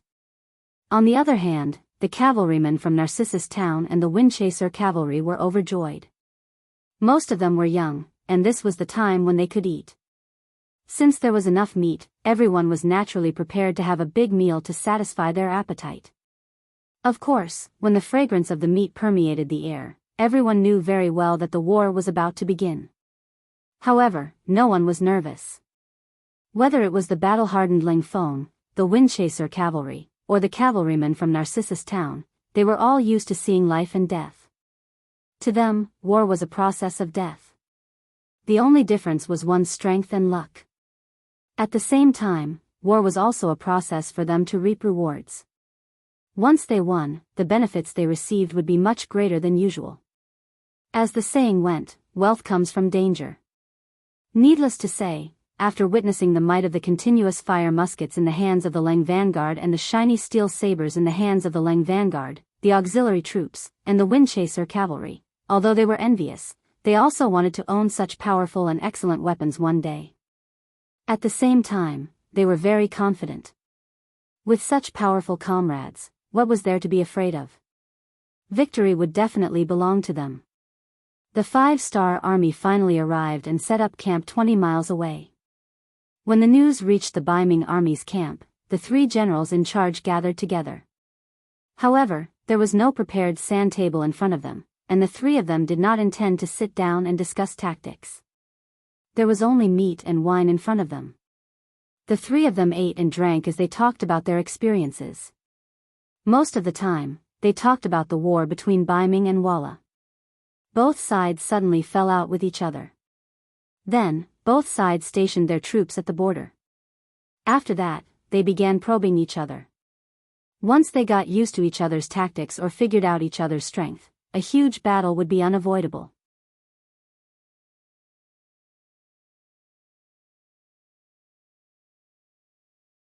Chapter 659. As part of the Biming army, the 3 generals weren't nobodies. Today, they were talking about the war over there. Who knew when they would be transferred to the front lines?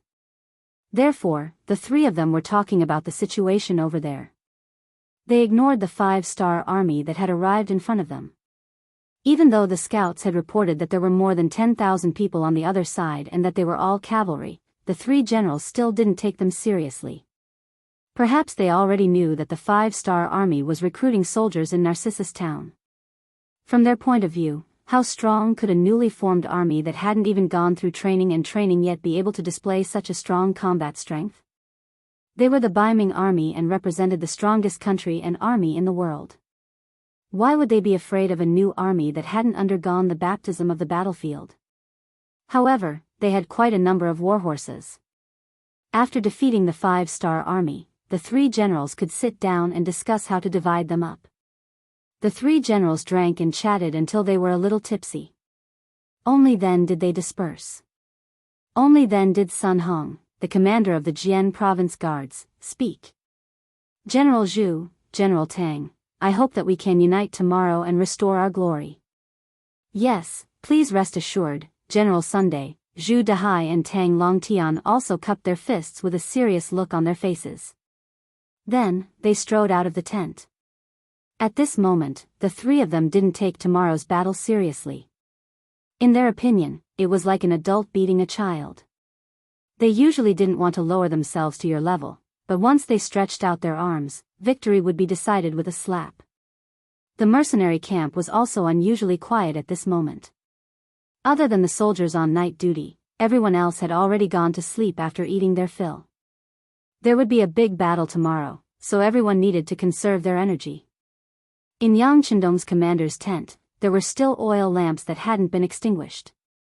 With that chi, Yang Chendong would often rest for 4 hours a day to ensure that he would be full of energy and vigor. At this time, he was not sleepy yet. He was standing in front of the sand table and looking carefully. Even though he held another military meeting before dinner and discussed all the possible problems that should be prepared and might happen, he still wanted to verify if there was any negligence before the war.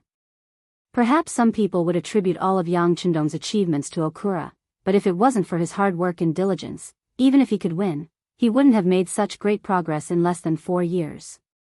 Young master, it's almost midnight. Go and rest. Tiger's Mane walked into the tent sleepily. He first patted Beta Persei, who was standing at the side waiting for orders, and told him to take the time to rest. Tiger's Mane then walked over to the sand table. You slept well. Yang Chendong raised his head and casually glanced at Tiger's Mane, who was walking over, then waved his hand. I'm not sleepy yet. I don't need anyone to serve me here. You can go and sleep a little longer. When Tiger's Mane came to Yang Chendong's side, he had already recovered his energetic appearance. No need, young master. I'll sleep after dinner. I've slept enough, hee. Then, after looking at the sand table, he asked curiously, is there a problem? No. Yang Chendong straightened his body and lightly shook his head. Then, with a smile on his face, he said, I've made sufficient preparations. As long as nothing unexpected happens, the outcome of the battle will be decided. Accidents?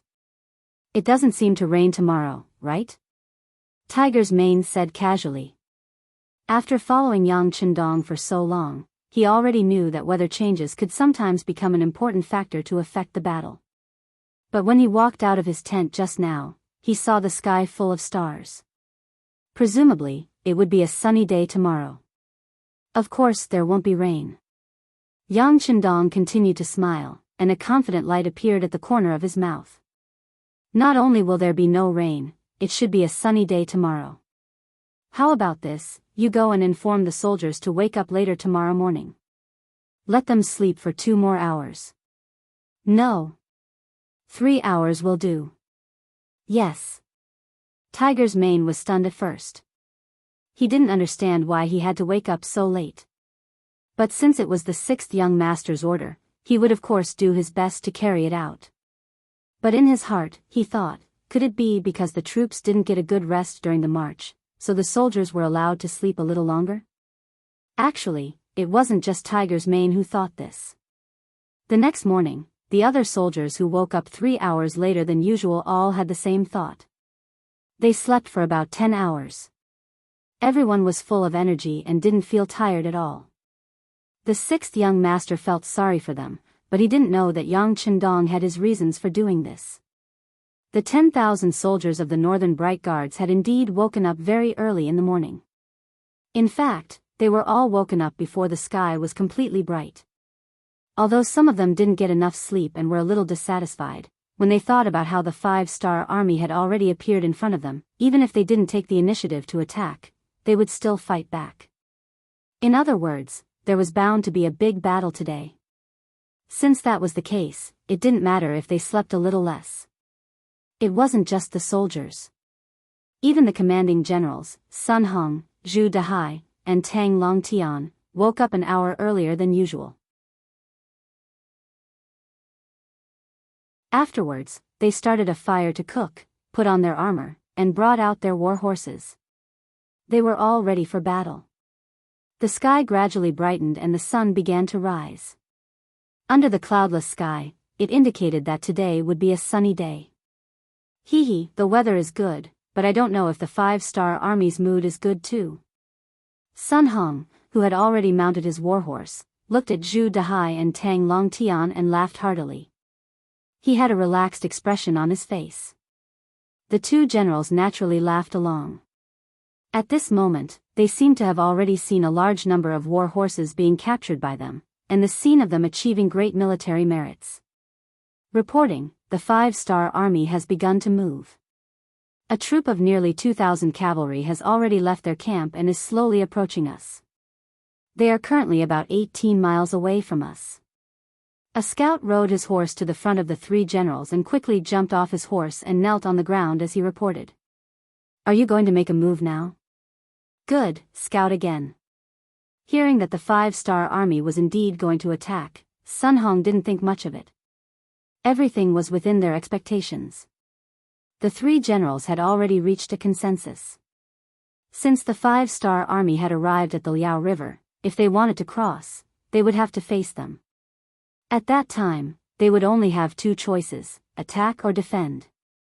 However, if they only defended, they wouldn't be able to get supplies for a long time. Thus, attacking was the most likely option. Now that they heard that the other party had sent out close to 2,000 cavalry, they naturally wouldn't panic. On the contrary, they were somewhat dissatisfied with the fact that they only sent out 2,000 soldiers. With such a small number, it wasn't even enough to fill the gaps between their teeth. The scout obeyed the order and turned around to scout again. After the time it took for an incense stick to burn, another scout returned and reported that the 5-star army's cavalry was only 12 miles away from them. After such a long time, they only managed to run 8 miles. The 5-star army's cavalry is too slow. This time, without waiting for Sun Hong to express his opinion, Shenyang's Central Guard commander Zhu Dahai had already laughed out loud. This person was slightly chubby. When he laughed, his warhorse seemed to be greatly pressured as it paced back and forth a few steps. The armor on his body also trembled along with his laughter. It looked quite comical.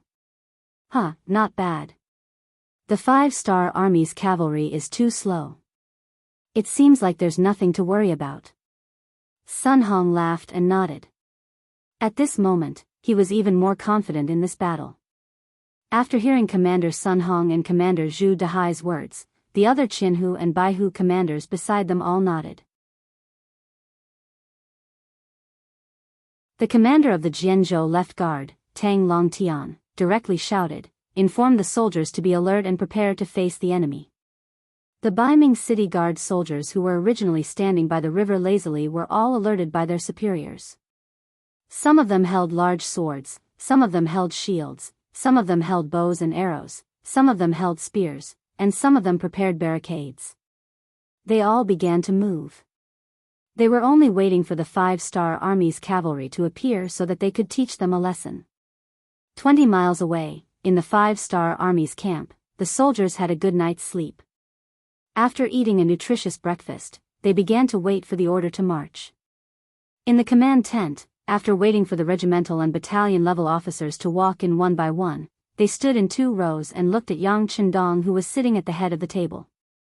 After looking at each officer, Yang Chendong, who was originally serious, suddenly smiled and explained, "The plan has changed. The time of the attack has been extended to 2 hours, but I don't know if everyone is ready now." Reporting to the 6th young master, "The preparations are complete. We can attack at any time."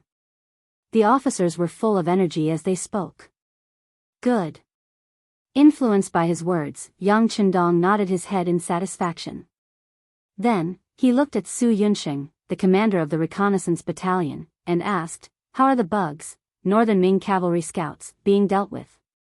Have the 1st and 2nd regiments set off according to the plan?" Su Yunsheng, who was called, stood up straight and raised his head. He was full of energy as he said, reporting to the 6th young master, 32 Baiming were killed an hour ago. Commander Wu and Political Commissar Chen have already set off according to the plan. They should arrive at the designated location in 2 hours and launch the attack. Beautiful. Yang Chendong snapped his fingers and looked at Su Yunsheng. "The reconnaissance battalion did a good job. After this mission is completed, you will be the first to receive the credit. Now, I have another mission for you. You can take care of the 600 cavalry soldiers that are tailing us."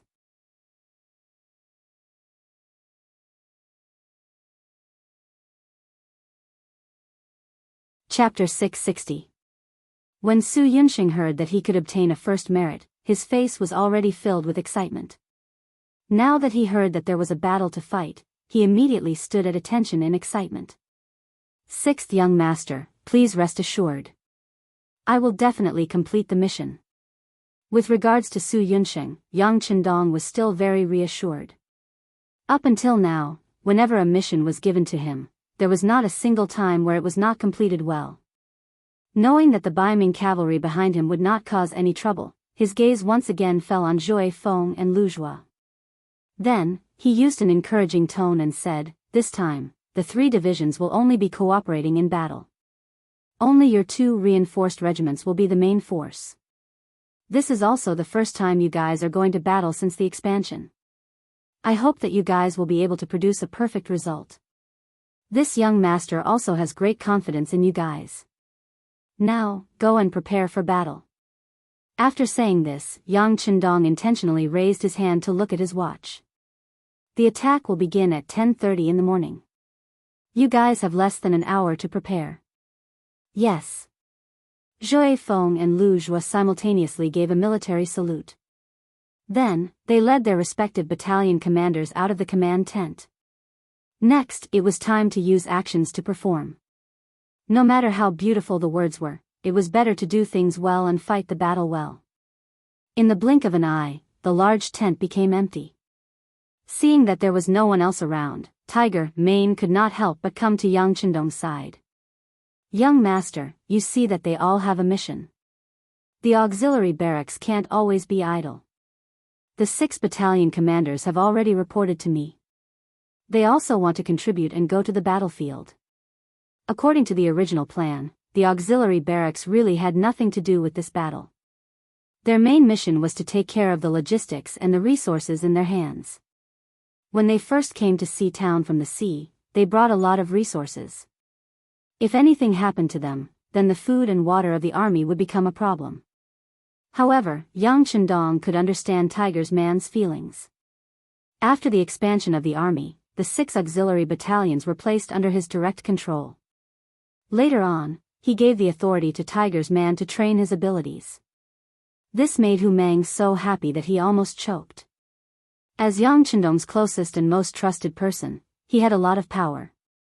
Not only did the 2 guards have to listen to him, even the other division commanders had to be respectful when they saw him. But after all, he had never led an army before. This was his regret. Now it was all right, the young master had helped him make up for this regret. Now that he had 6 auxiliary barracks in his hands, if there was a big battle, he definitely wouldn't be able to participate, so there was no need to mention how anxious he was. Yang Chendong pondered for a moment. Since he wanted to train his tiger's mane, how could it be called training if he didn't go to the battlefield? Okay, then you can leave 2 of the 6 auxiliary battalions to watch over the resources. You can lead the other 4 battalions. But there is one condition. Let the 2 reinforced regiments charge first. You can only lead the charge 15 minutes after they charge out.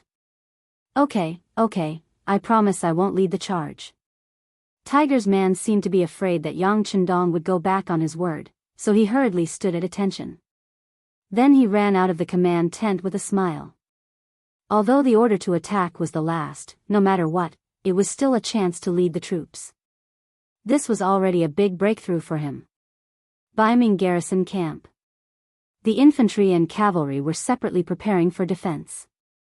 According to the plan, they would first block the first wave of attacks from the 5-star army, then the cavalry would suddenly charge out and completely defeat the 5-star army. The development of reality was very smooth at first. There were already scouts who reported that the 5-star army was moving towards them. Although there were less than 2,000 cavalry, it was enough for them to prepare for battle. What they didn't expect was that when the previous scout reported that the enemy was less than 12 miles away, the next scout reported that the 5-star army suddenly stopped and then retreated. They retreated? Sun Hong's face was filled with disbelief. He then looked at Zhu Dahai and Tang Longtian beside him. Zhu Dahai, who was being stared at by him, also had a face full of confusion. He could only find an explanation for himself. Could it be that they found something wrong? But that shouldn't be the case. We didn't prepare any ambush. They really didn't prepare any ambush. Perhaps in the eyes of the 3 generals, even if they were to face the 5-star army head-on, they still had enough confidence to defeat them. Even if the enemy's numbers were not less than theirs, even if the enemy was all cavalry, they still thought so. It had to be said that they were that confident. Oh, no. It should be said that they were that arrogant. It was precisely because they didn't prepare any ambush that the 5-star army's sudden stop and subsequent retreat was so confusing. Just as the 3 generals were looking at each other, another cavalry scout reported that the 5-star army had started moving again, but it was obvious that they were moving at a very slow speed. What are they doing? Sun Hong was confused. This kind of advance, stop, retreat, and advance again. Moreover, the speed of the advance was very slow. It was really out of his expectations. It had to be said that he had led troops for many years, but not to mention seeing this kind of fighting method, it was the first time he had even heard of it. General Sun, do you think they are afraid? That's why they. Tang Longtian, the commander of the Jianghu left guards, seemed to have suddenly thought of something and asked. After hearing Tang Longtian's explanation, Zhu Dahai, who was also at a loss, silently nodded his head. It seemed like this was a reasonable explanation. Otherwise, why would the enemy move forward and retreat in a completely different way from the norm on the battlefield? Ha ha. Sun Hong also believed that this was the result and immediately laughed out loud. Not bad, it seems like the enemy is really afraid. However, I believe that the general of the 5-star army is still very arrogant and wants to fight with us. Unfortunately, his soldiers are much smarter than him, so they are moving forward and retreating at the same time. Yes, it must be like this. If this is the case, victory is already on our side. Sun Hong was so happy and excited that Tang Longtian naturally laughed along with him. At the same time, he suggested an idea. General Sun, why don't we take the opportunity to kill our way out and seize victory while the enemy is hesitating? Sigh, no rush, no rush. Let them be anxious and afraid for a while. After a while, the time will be more ripe. At that time, we will be able to achieve victory in one go. Ha ha ha. Sun Hong laughed towards the sky, full of confidence. His laughter caused the surrounding generals to laugh as well. It was obvious that everyone's thoughts were the same as Sun Hong's. Amidst the laughter, the 3rd Regiment of the 3rd Cold Front Division was slowly advancing 10 miles ahead. Under the leadership of their regiment commander Chun Yang, their marching speed was extremely slow. It was already slower than walking by 5 minutes.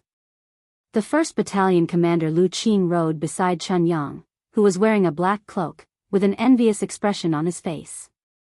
The cloak was indeed very cool. Wearing it would unknowingly make one look very cool. Unfortunately, the requirement was that only the regiment commander and above could wear a cloak. Lu Qing was only a battalion commander, and had just been promoted from a company commander after the expansion. At this moment, he could only look at Chun Yang with envy. His gaze moved from the black cloak to Chun Yang. Lu Qing took the initiative to speak. Regiment commander, can we only lure the enemy this time? The division commander and the political commissar can lead the 1st and 2nd regiments into battle, right? Our mission. Lu Qing stopped halfway through his sentence. However, Chun Yang knew what he wanted to say. He turned his head to look at him and spoke in an extremely calm tone. We are in charge of luring the enemy. This is the military order of the 6th young master. Are you doubting the 6th young master? His voice wasn't very loud. In fact, only the two of them could hear him clearly. However, this sentence was enough to make Lu Qing's face turn pale. Cold sweat flowed down his body. No. I wouldn't dare. How could I doubt the 6th young master? Humph. Chun Yang knew that Lu Qing didn't have the guts to do so. Not only Lu Qing, but also no one in the army would dare to think that way. Otherwise, the 6th young master wouldn't even need to make a move. Alright, completing the mission is what we need to do. As for killing the enemy, the higher-ups will naturally arrange it.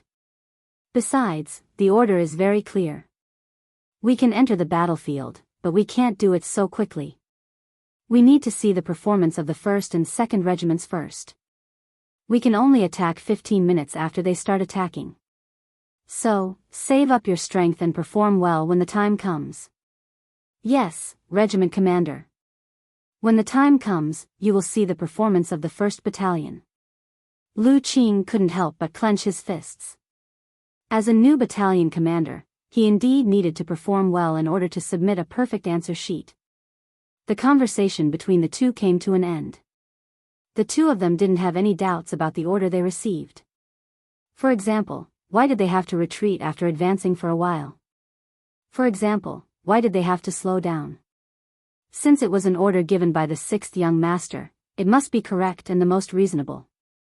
In fact, it wasn't only Regiment Commander Chunyang who didn't think about this question.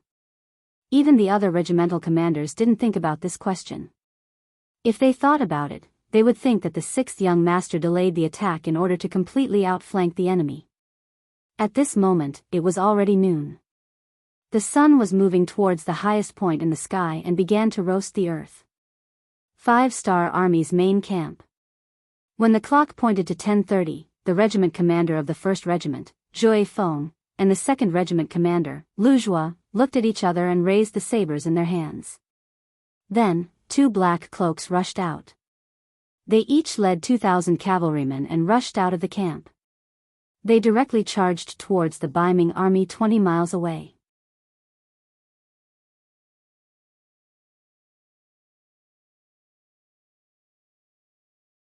Chapter 661. While the two reinforced regiments were moving out, there were two groups of cavalry slowly approaching from the north and south of the Liao River. The ones leading them were the 3rd Division's commander Wu Sheng and the division's political commissar Chen Bo. As division commanders, the color of their cloaks had already turned pure white, making them look much more handsome and valiant when they wore them. They had also become the symbol of the army. The two men walking at the front of the two groups looked at the time on their wristwatches as they walked. Thanks to the reconnaissance unit, they had excellent weapons that could kill enemies from hundreds of feet away. This allowed them to kill Baiming's scouts early on. Even when the two cavalry regiments arrived at the Liao River from the north and south, sealing off Baiming's left and right paths of retreat, the enemy still didn't notice. At this point, the first step of the mission was completed.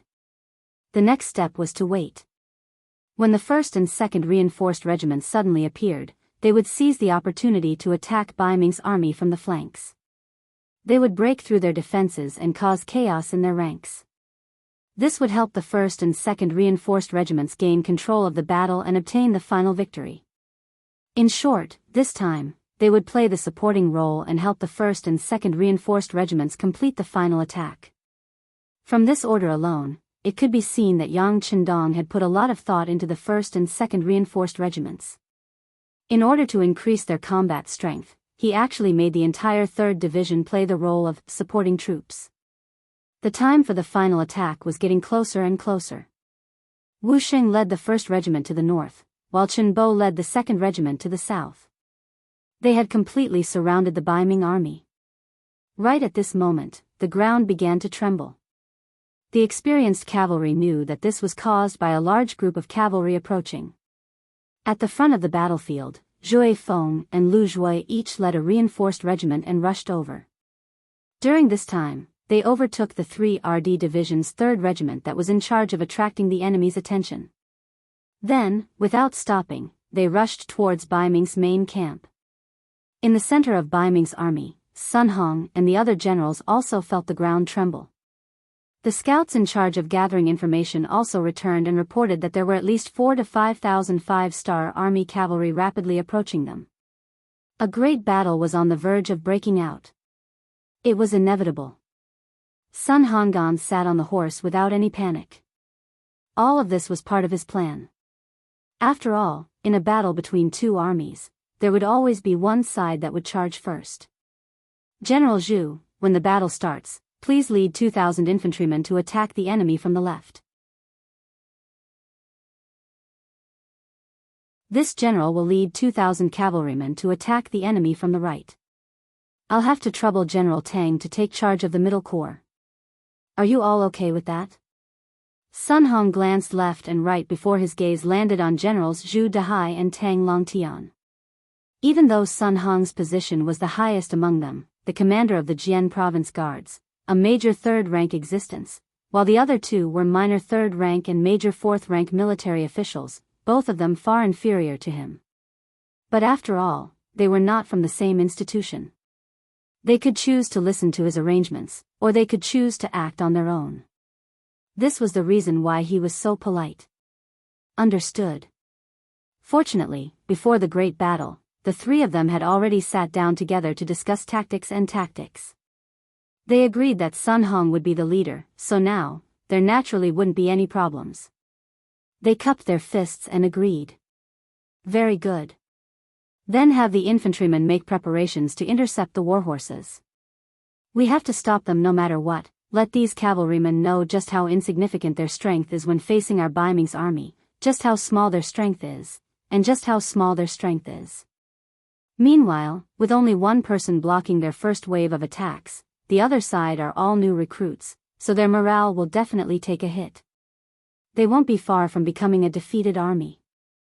Sun Hong's face was full of high spirits. This time, they couldn't head to the front lines to fight Walla to the death, so they would just display their skills by the Liao River. After Sun Hong's voice fell, General Tang Longtian, who was in charge of commanding the infantrymen, immediately pulled out his sword and pointed it to the sky. He shouted loudly, "So infantrymen, listen to my orders and prepare for battle." A deafening sound began to ring out continuously. 1,000 shield-wielding soldiers with iron shields gathered in the center of the battlefield.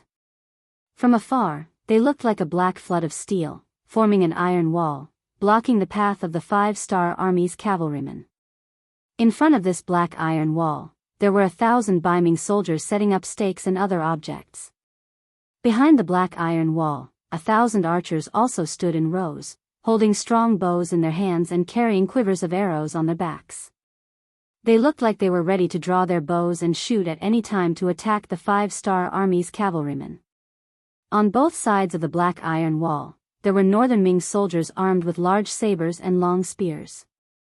Their mission was to charge forward like a dog that had seen a bone once an enemy fell off their horse and cut them into pieces in the shortest time possible. This was the formation used by Biming infantrymen against cavalrymen. It was imitating the formation of the Southern Dynasty's founding emperor, Liu Yu. In the past, when facing the powerful Northern Wei cavalrymen, Liu Yu had 700 soldiers go ashore and the Yanhe River tribe set up hundreds of chariots to defend against the cavalrymen's charge. The two ends of the chariot formation were curved like a crescent moon. This was the formation that people loved to talk about. Because they didn't have chariots, the Biming soldiers used stakes and shields to replace them. Although the effect might not be as good, as long as they could block the first charge of the 5-star Army cavalry, they would be in a stalemate. The cavalry led by General Sun Hong and General Zhu Dahai would then surround them from both sides. In the end, they would ambush the enemy cavalry from all sides and kill them. It could be said that the Biming soldiers had made sufficient preparations this time. They looked like they wanted to hold back the 5-star Army. If the cavalrymen weren't prepared, once they entered the formation, it would be very difficult for them to escape. However, the problem was that the 5-star Army's cavalrymen weren't prepared. The Biming Army's formation had already been set up. Sun Hong and Zhu Dahai each led 2,000 cavalrymen to surround the enemy from both sides. The vanguard of the 5-star Army's cavalrymen could be seen with the naked eye. They were constantly approaching the center of the battlefield and were getting closer and closer to the Biming Army's archers. Kill! Kill with me! Zhui Feng took the lead. Just like his name, he became the vanguard of the charge. Even the 2nd Regiment's commander, Lu Zhua, was at least 200 meters away from him. Archers, get ready. Tang Longtian, who was in the middle of the formation, saw the enemy cavalrymen getting closer and closer. When they were about to enter the archers' shooting range, he raised his right arm and looked like he was ready to fire at any moment. The 1,000 Northern Ming archers also quickly drew their bows and aimed at the front. Once the order was given, they would release the arrows in their hands and kill the enemy. The atmosphere on the battlefield had become extremely tense. As the 5-star Army's cavalrymen got closer and closer, the atmosphere became even more tense. It was like a taut bowstring that could break at any moment. This is the time. Blow the bugle call. Wu Sheng, who had already moved to the north and south sides of the Biming Army, used his binoculars to see all the movements on the battlefield. When he saw that the battle was about to begin, he gave the order to charge to the 5 officers who had been waiting for a long time. Beep beep beep beep beep, the loud bugle call suddenly sounded and broke the silence between heaven and earth. Then the bugle call sounded and 3,000 cavalrymen suddenly charged into the battlefield from the north and south. They came to the sides and the back of the Biming Army. The sudden change caused Tang Longtian, who was in the middle of the formation, to turn around and look. When he saw that there were actually countless enemy cavalry appearing, he first said, "Not good," and then ordered his deputy beside him, Wang Tong of the 30,000 guards, to lead the remaining 300 cavalry to charge out and stop the cavalry of the 5-star corps that suddenly appeared behind them. General Sun Hong, who was riding on a horse to surround the 5-star Army's cavalrymen, was also shocked by the huge formation behind him. He had a feeling of uneasiness just now. He kept thinking that something was wrong, but he couldn't figure it out. Now, he finally understood. It turned out that he didn't receive any information from the scouts on both sides. He didn't even see them. It turned out that they were killed by the 5-star Army. How did they do it? Those who could become scouts were smart and agile. It was understandable that one or two of them were killed. He sent out a total of 32 scouts on both sides. Why didn't any of them come back to report?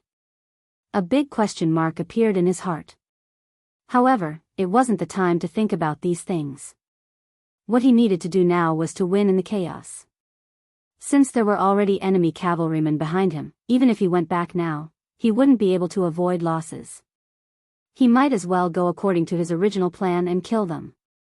As long as he could heavily injure or eliminate the 5-star army's cavalrymen, he would be able to retreat and deal with the enemy behind him. Originally, he wanted to wait for the enemy to enter the infantry formation. He wanted to wait until both sides were in a stalemate before making his move. But now, it seemed that he couldn't wait anymore. Since that was the case, he could only attack first. Sun Hong quickly made a decision. The 2,000 cavalrymen who were originally moving slowly started to move under his command. They suddenly accelerated and charged towards the 5-star army's cavalrymen. But just as they rushed forward, an even bigger problem appeared. Strong rays of sunlight shone into their eyes, causing them to close their eyes involuntarily. They couldn't even see what was happening in front of them. How could they fight this battle? Sun Hong was also unable to see the situation in front of him because of the strong sunlight. He couldn't help but think in his heart, could it be that even the heavens want to take care of the 5-star army? How could he have known that Yang Chendong intentionally launched his attack 4 hours later? The effect was finally revealed. It was noon, so the side facing the sunlight would naturally suffer a great loss. This was also the reason why the cavalrymen of the 3 divisions would sometimes advance and sometimes retreat. They wanted to drag out the time until the sun was high up in the sky. When the sunlight was absolutely effective, they would launch their attack. In a situation where even the weather was taken into consideration, Sun Hong's charge naturally caused a huge problem. It was equivalent to announcing the outcome of the battle, and even the death penalty for some people.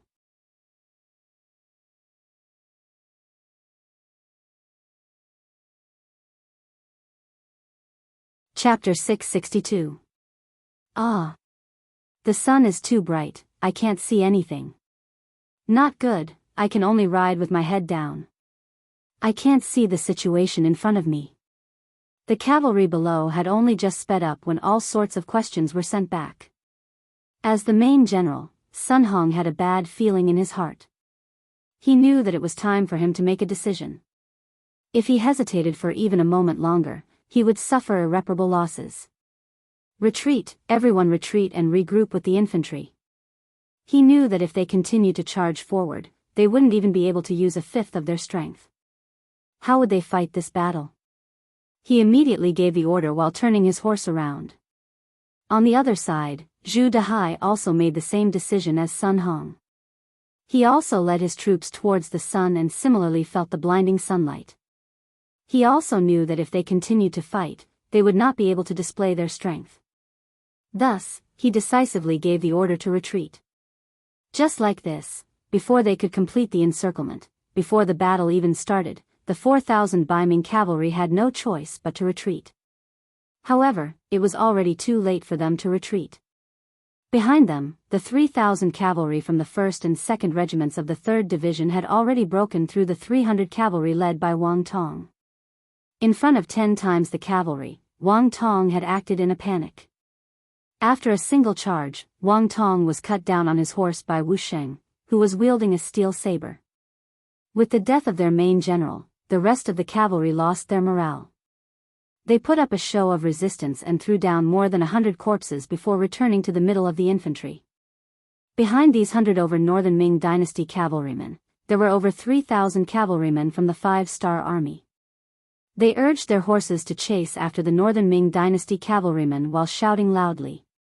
From time to time, they would shoot arrows with the bows in their hands. Without any morale, the 100 or so Baiming cavalry didn't even have the strength to fight back. After throwing down more than half of the corpses, less than 80 of them made it back to the middle of the army. Before they could even gain a foothold, Wu Sheng and Chen Bo had already led the 1st and 2nd regiments to kill their way behind them. Every time they raised their sabers, they would reap the life of an enemy soldier. At the front, Windchaser had already led a company of cavalry as the vanguard to kill Baiming's infantry. With their superb horsemanship, they leaped over the barricades on the ground and launched a series of fierce attacks on the shield-bearers. Due to the chaos at the rear, the 1,000 shield-wielding soldiers were already in disarray. The enemies at the front were also charging ferociously.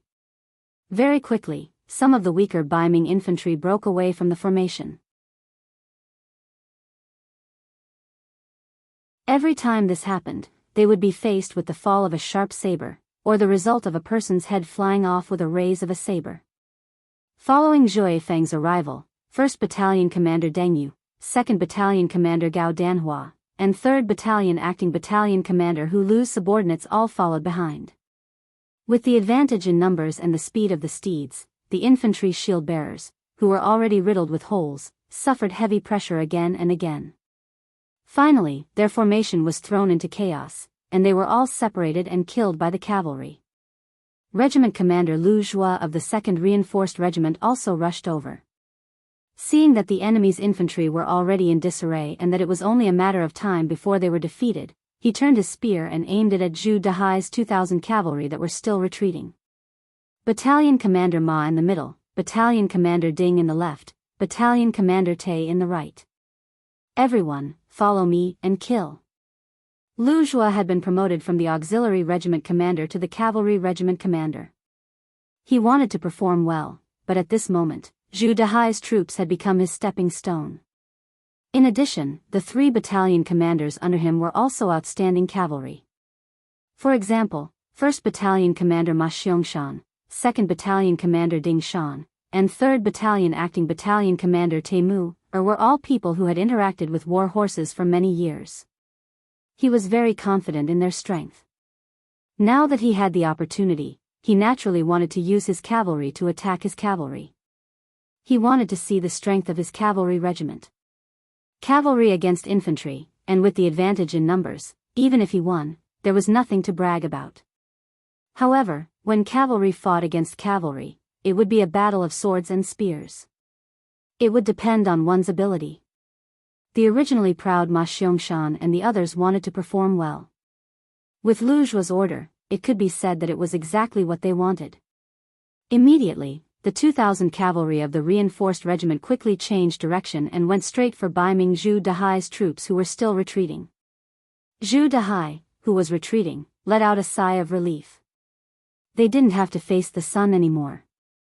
This allowed his cavalry to display their original strength. As the main commander, he had more confidence in his heart. However, before he could fully recover from his shock, a large number of cavalrymen appeared in front of them. This cavalry unit was wearing all kinds of clothing. From afar, there were Nuzan's clothing, Mongols' clothing, Han people's clothing, and even army green clothing. It could be said that there were all kinds of clothing. However, they all had one thing in common, and that was that each of them held a shiny saber in their hands, and each of them wore a pair of ink-black goggles that protected their eyes from afar. Naturally, the Northern Ming cavalry would be at a disadvantage if they were to face the sun head-on. However, with the addition of the sunglasses, the 2nd Regiment was no longer a problem. The glare of the sun had been reduced infinitely and was placed at the side. Right now, what they needed to do was to charge and charge. In the process of charging, the cavalry drew their bows and shot. As they approached, they shot the Baiming cavalry who were not fully prepared. Zhu Dahai's troops, who were retreating, had already lost their formation. Not to say that their formation was in chaos, but it was not too far off. Perhaps if they were given a certain amount of time, they could reorganize their troops. But would Lu Zhua give them time? One side was unprepared, and the other side was ready. One side was retreating in panic, and the other side was advancing bravely. Although the number of cavalry on both sides was the same, there were 2,000 cavalry. But the difference between being prepared and not being prepared was very big. So much so that before the cavalry of both sides officially came into contact, arrows rained down like raindrops. No less than 100 people in the vanguard of the Baiming cavalry were shot and fell from their horses. And this was just the beginning of the contest. When Ma Xiongfeng led the 1st Battalion to charge into the Baiming cavalry unit, and when Ding Shan's 2nd Battalion and Taimu Er's 3rd Battalion stabbed into the Baiming army's formation like two sharp knives, Zhu Dehai's face finally showed a look of fear. At this moment, he realized that the cavalry under his command had become a pot of porridge. They didn't know where to charge and what to do. The steel cavalry sabers and ordinary cavalry sabers began the first round of clashes, followed by the second round, third round, and fourth round. After 4 rounds, the panicked and unprepared Baiming cavalry suffered great losses. About 1/7 of the cavalry was cut off from their horses. But what was even worse was that after 4 rounds of clashes, some of the cavalry sabers in the hands of the Baiming cavalry actually showed signs of breaking.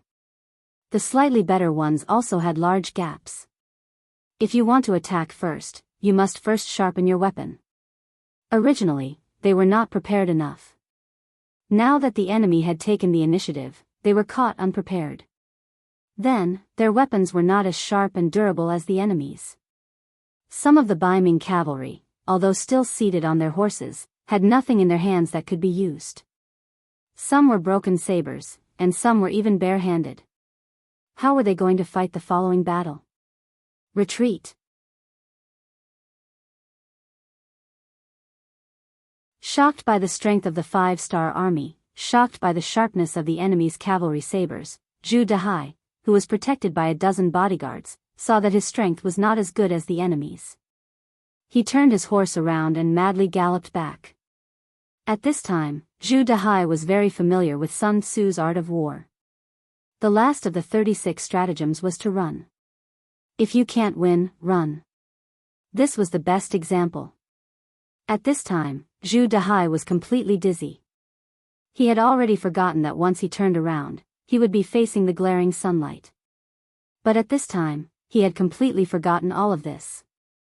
There was only one voice in his mind, and that was to run. As long as he could escape, he might have a chance to live. The situation was not good, so he turned around and ran without hesitation. Zhu Dehai still had a very decisive heart. But his luck was really too bad. After running against the sunlight for a few li, a large army suddenly appeared in front of him. Because of the light, he only saw the enemy swarming towards him when he was less than 2 li away. The dust that covered the sky and covered the sun was flying. It was the cavalry led by the 3rd Division's 3rd Regiment, the Spring Sun Division, and the Independent Regiment Tiger's Mane. There were close to 3,000 people. According to Yang Qindong's orders, they had set off 15 minutes later. As if they were afraid that the enemy would be wiped out, from the beginning of the charge, the two cavalry forces were racing against each other, afraid that they would be one step slower than the enemy. Originally, after 15 minutes, the two reinforced regiments, the 1st and 2nd Divisions of the 3rd Division, Baiming's army would have been defeated. If they were lucky, they might be able to clean up the mess. But never would they have thought that before they even reached the battlefield, they would already see the enemy. Although there weren't many of them, only a few hundred cavalry, in the eyes of the Spring Sun and Tiger's Mane, they were already a piece of juicy meat. Independent Regiment, charge with me. Tiger's Mane laughed heartily. He kept urging his warhorse to charge towards Zhu Dehai's troops. Regiment commander, what do we do? The 1st Battalion's commander Lu Qing urged his horse to Spring Sun's side. His face was filled with anxiety. What do we do? Of course we have to go. There is no such thing as superior and inferior on the battlefield, hee. Spring Sun laughed wildly. By the time he finished speaking, he had already charged out on his warhorse. Tiger's Mane was his superior. Even his division commander, Wu Sheng, respected him. But this was the battlefield. There was no such thing as modesty when killing the enemy. Seeing the regiment commander dashing out without any hesitation, battalion commander Lu Qing laughed out loud and followed after him. The soldiers of the 3rd Regiment also yelled and shouted as they charged forward with their sabers in hand.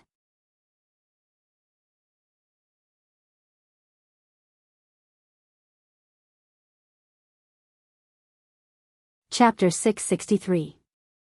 Poor Zhu Dahai. He thought that his actions were decisive. He thought that he was like a gecko with a broken tail and that he could finally escape. But he never imagined that he would have to face two ferocious armies. When he discovered his opponents, his fate was already sealed. The cavalry from both sides collided in the blink of an eye. Just as the cavalry clashed with the cavalry, blood splattered everywhere.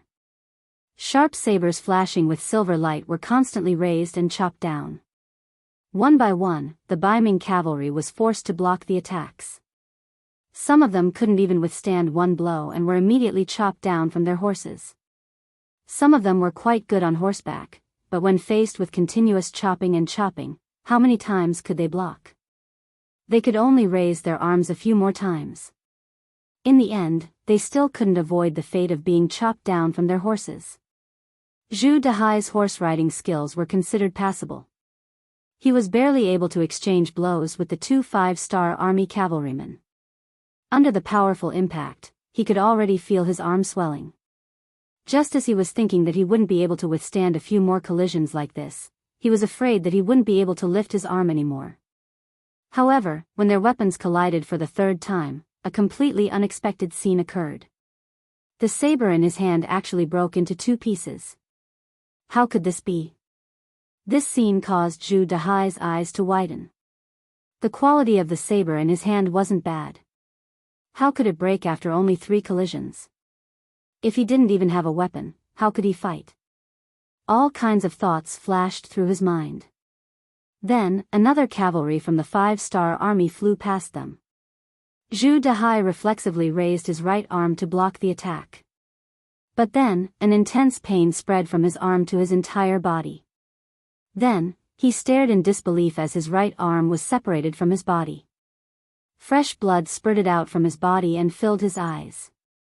His right arm was already gone.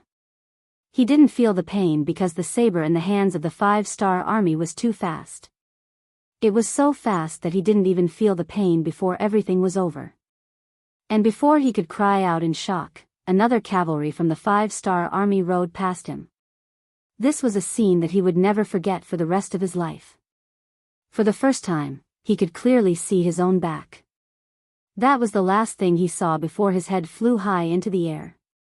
Then, there was only darkness, an endless and boundless darkness. The hundreds of Biming cavalry that escaped were quickly disintegrated under 2 charges from the 5-star army. About 2/3 of them died in battle and 1/3 was taken captive. At the same time, the Biming cavalry under General Sun Hong was also targeted by the reinforced cavalry regiment. When Windchaser discovered that Lu Zhuo's troops were chasing after Zhu Dahai's troops, he gave the task of dealing with the Biming infantry to the 1st and 2nd regiments of the 3rd Division.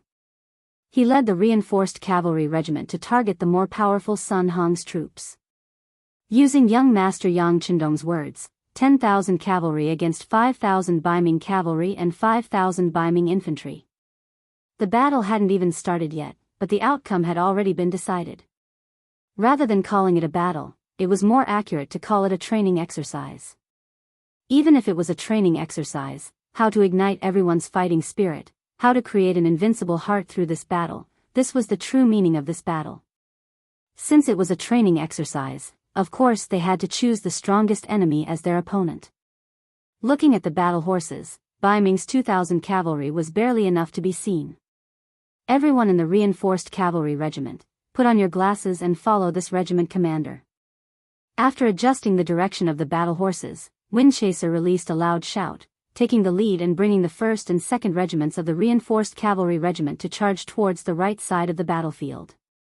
People shouted, horses neighed, banners covering the skies, bright 5-starred banners fluttering in the wind, everywhere. The bugle call that replaced the sounds of drums sounded again and again, loud and clear, pouring into the ears of everyone on the battlefield. Sun Hong, who was still backing up, had a downcast expression on his face. He ignored the direction of the sunlight, placing him in a completely passive state from the very start of the battle. He knew that he was going to suffer greatly today. However, he still didn't believe that he would lose, just that his losses would be a bit more serious. It was because he was leading 2,000 cavalry from the Jianghu Guard, the elites of the northern soldiers, possessing second-rate fighting strength. Unless they were facing the Mongol cavalry and Walla cavalry who had lived on horses since childhood, no enemy would make him feel fear. Release the arrows, draw the blades, charge. Cut the enemy into several pieces, let them know what kind of fate awaits those who make our Jianghu Guard cavalry their enemies. A roar sounded. Sun Hong held a large blade that was over a zhang in length. After releasing a loud shout, under the protection of a group of personal guards, he increased the speed of his horse, charging towards the reinforced cavalry regiment led by Windchaser. The 1st Battalion is at the front, the 2nd Battalion is in the middle, and the 3rd Battalion is at the back. Windchaser similarly didn't show any weakness. Brandishing the cavalry blade that flickered with cold radiance, after releasing a loud shout, he also took the lead and launched a fierce charge. The two forces of cavalry with similar strength and numbers finally began to clash an hour after the battle began. When enemies met on a narrow path, the courageous would emerge victorious. A battle of cavalry where every blade drew blood began. Charge, charge. The commanders of both sides separately gave the final military orders. A total of 4,000 warhorses clashed together by the Liao River, becoming a great battle. In just the first clash, there were already countless streaks of bright red blood that splashed in all directions. At any moment, there would be cavalry soldiers that fell off their horses, or there would be broken limbs that flew into the air. There were Baiming cavalry, Nuzan cavalry, Mongol cavalry, and Han cavalry that fell off their horses. At this moment, the cavalry all displayed their abilities. At this moment, no one would show you the slightest bit of leniency because of your background or race. At this moment, if you didn't kill others, then you would be killed by others. No one was an exception. Windchaser raised his cavalry blade, already continuously hacking down more than 10 people. At least 4 Baiming cavalry were chopped off their horses by him. At the same time, 3 enemies were injured by him. His body also suffered 2 cuts. Fortunately, he had the protection of the bulletproof vest, so these 2 cuts didn't truly injure him. Jianghu Guard cavalry is unordinary after all. After another charge, Windchaser, who had rushed to the back of Baiming cavalry, reined in his horse. He sighed in his heart, and at the same time, his fighting spirit was infinitely aroused. You guys are very strong, right? That's good. The stronger the opponent, the more you can train yourself. He believed that after this battle, although there would be some losses in the reinforcement regiment, their combat strength would definitely increase by a lot. Wasn't this what the 6th young master and himself wanted? Not far away, Commander Wu Sheng and Political Commissar Chen Bo, who had already divided the Baiming infantry into several groups, also noticed the battle on the right side of the battlefield. They saw that the reinforcement regiment already had more than 100 people killed or injured, but they didn't have any intention of joining in. If an army wanted to grow, the process must be bloody. Only after experiencing this could they become a truly strong army. During this process, others couldn't help much. Of course, Wu Sheng and Uncle Chen were also watching this place. As long as they noticed that the reinforcement regiment was not as strong as the enemy, they would immediately intervene. In short, they would never allow their side to be defeated in front of them. However, the reality was that this kind of thought was destined not to appear. After this clash, the two sides had already swapped positions. Hundreds of cavalry from both sides had fallen, as well as many lonely warhorses. However, this didn't mean that the battle was over. It was just the beginning. After the two sides swapped positions, the dazzling sunlight once again shone on the faces of the Baiming cavalry. Sun Hong's expression was frighteningly dark. Just now, he had also displayed his might and killed at least 3 5-star army cavalry. At the same time, he also noticed that the enemy had something that could protect their eyes. He didn't know what it was called, but he knew that with that thing, they didn't seem to be afraid of the dazzling sunlight. The enemy had it, but he didn't. Now that he had to face the sunlight and attack, the disadvantage would uncontrollably appear. The cavalry of the Jianghu guard seemed to be in danger. While Sun Hong was hesitating, the cavalry of the 5-star army cavalry on the opposite side once again charged over. It was still the 1st Battalion at the front, followed by the 2nd Battalion, and the 3rd Battalion at the back. Ma Xiangshan, the commander of the 1st Battalion, shouted loudly. Combined with the blood of the enemy that flew to his face when he killed the enemy just now, it made him look very scary at this moment. There was a feeling of a killing god that walked out of hell. Ma Xiangshan held the saber in his right hand and the reins in his left hand. He attached his body to the horse as much as possible to protect the streamline of his body and reduce the wind resistance. This allowed him to charge forward at a faster speed. This speed could multiply the power in his hands. At this time, once the saber was slashed out, even a small tree stump could be easily cut down. This was the power of the combination of speed and sharpness of the saber. The saber that was given to them this time, although it wasn't as long as the spear and saber, because it was short, it was more powerful and nimble. In addition, it had a very satisfying sharpness. The number of enemy cavalry that died in Ma Xiangshan's hands had already exceeded 5 people, which made him very satisfied. He also seemed to be born for the battlefield. After killing several people, not only did he not feel the slightest bit of fatigue, but he was also very excited. This excitement naturally turned into boundless killing intent. When he waved the saber again, his face was only left with a flush of excitement. The more he fought, the braver he became. This was the description of soldiers like Ma Xiangshan. Following Ma Xiangshan's loud shout, the soldiers of the 1st Battalion were also inspired and infected. They all shouted and rushed forward together with the battalion commander. From afar, he was like a sharp arrow that directly pierced into the ranks of the Biming cavalry.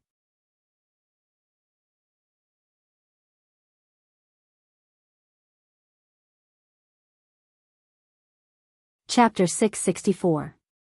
What was even worse was that behind this arrow, the 2nd Battalion's Ding Shan's troops and the 3rd Battalion's Teimu Er's troops also formed arrows and flew straight over with an unstoppable momentum.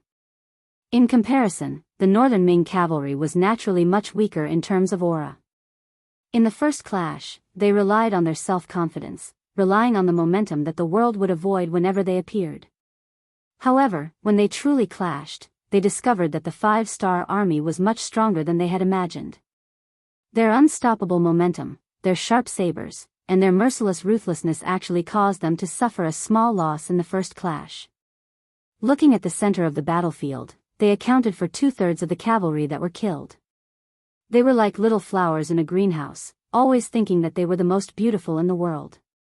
However, when they entered the primeval forest, they were lucky enough to see all kinds of beautiful flowers blooming. When they saw flowers that were far more beautiful than them, they naturally had the thought of viewing the sky from the bottom of a well. The clash with the 5-star army also taught the Biming cavalry a deep lesson. It let them know that apart from the Mongol Empire and the Wala Empire, they were not the strongest cavalry in the world.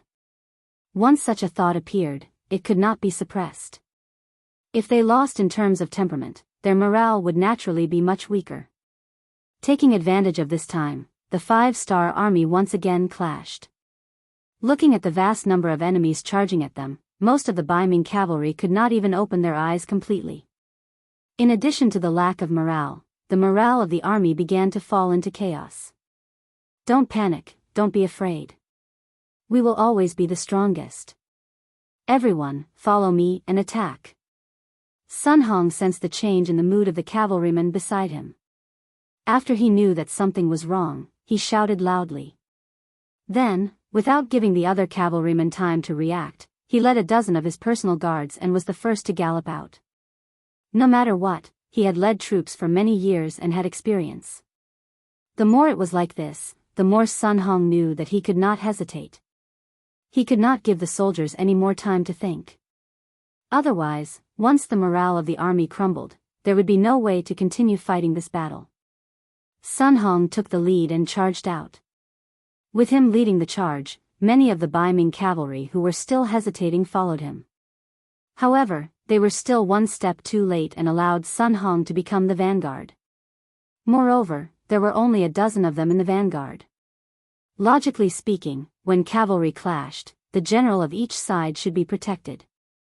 After all, if the general was there, the morale of the army would be there. If the general died, the morale would be gone.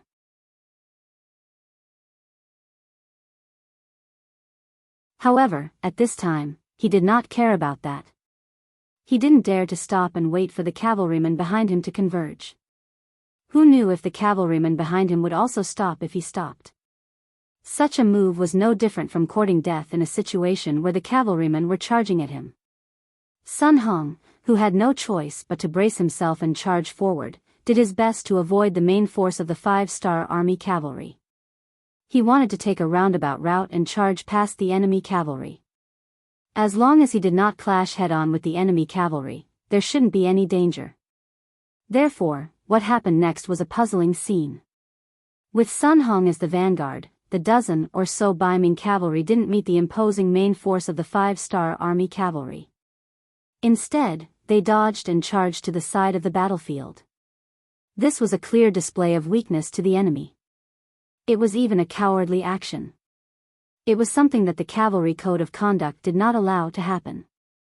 It was because once one side did this, they would lose the morale of the army before the battle even began. If that happened, then it would be impossible for them to win this battle. As the commander of the Jian province guards, how could a dignified third-grade military general not know this principle? However, did he have any other choice? He was already the vanguard, so he didn't have any more cavalry to protect him. If he continued to clash head-on with the 5-star army cavalry, what difference would that be from courting death? The only thing Sun Hong, who didn't want to die, could do was avoid the enemy's main force. Even though doing this would make others look down on him, choosing the lesser of two evils, for the sake of his own small life, he could only act like a coward. Sun Hong suddenly rushed to the side of the battlefield, indeed allowing him to avoid the greatest risk. However, what he forgot was that there were still more than 1,000 Biming cavalry behind him. On the battlefield, following the general's banner, following the general's footsteps would never be wrong. Oftentimes, this was the most appropriate state to adopt under chaos. That was why when Sun Hong suddenly changed directions, the Biming cavalry behind him also followed suit. They didn't know that Sun Hong feared death and battle. Under the blinding sunlight, they already couldn't see the movements of the distant 5-star army. Those who didn't know any better only thought that this was one of the general's strategies, while all they had to do was follow the general's footsteps. That was why when Biming cavalry suddenly collectively moved to the side, it was the same as completely exposing one side of their bodies to the 5-star army's cavalry.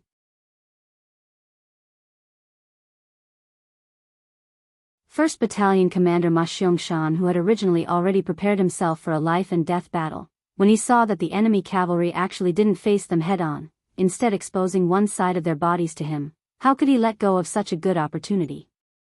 Raising his arm high, he brought the reinforced 1st Battalion 6 companies of close to 600 cavalry to slaughter their way over from the side, delivering a heavy blow to the completely unprepared Biming cavalry who didn't even have time to turn their horses around. With a raise of his hand and a fall of his blade, over 100 Biming cavalry were cut down from their horses, also throwing the enemy's formation into chaos. They just couldn't understand how this battle was fought. How did they end up exposing their flanks to the 5-star army's cavalry? Was this really the path General Sun Hong pointed out? No matter what they thought in their hearts, it was a fact that they had suffered heavy losses. Following that, 2nd Battalion Ding Shan's troops and 3rd Battalion Taimu Er's troops arrived one after another. Again and again they faced the side, causing more and more Biming cavalry to be cut down from their horses. Countless cries of agony resounded throughout the battlefield. In the end, the war horses still crossed each other. After passing through 3 waves of Biming cavalry, there were only about 500 cavalry that managed to charge through. On the other hand, the reinforced cavalry only lost a few soldiers in the second wave of charge. Sun Hong had used his wits to avoid the greatest risk. He survived, but because he didn't set a good example, the cavalry under his command suffered heavy losses. When he finally reined in his horse and turned around to look, he saw that there were only 500 cavalry left. His face immediately darkened, and then he panicked, lost, scared, and terrified. He was the commander, a dignified third-rank Biming military officer. There was still a great future waiting for him. He definitely couldn't throw away his life here at this time. Many thoughts ran through his mind at this moment. As a result, after making a wrong decision, he made a second wrong decision, which was to run. He turned around and reined in his horse, galloping into the sunlight. Sun Hong already didn't have the courage to carry out a third cavalry charge. He didn't have confidence in himself, nor did he have confidence in the cavalry under his command. Right now, what he had to do was immediately hurry back to the Jianghu Guard, and then tell his superior about the 5-star Army's terror. Even if he had to be punished for this, he would accept it. In short, his life could be preserved, and then there would be a day when he could rise again. The 500 Biming cavalry who had charged out of the 5-star Army's formation with great difficulty saw their own brothers hacked to the ground with their own eyes.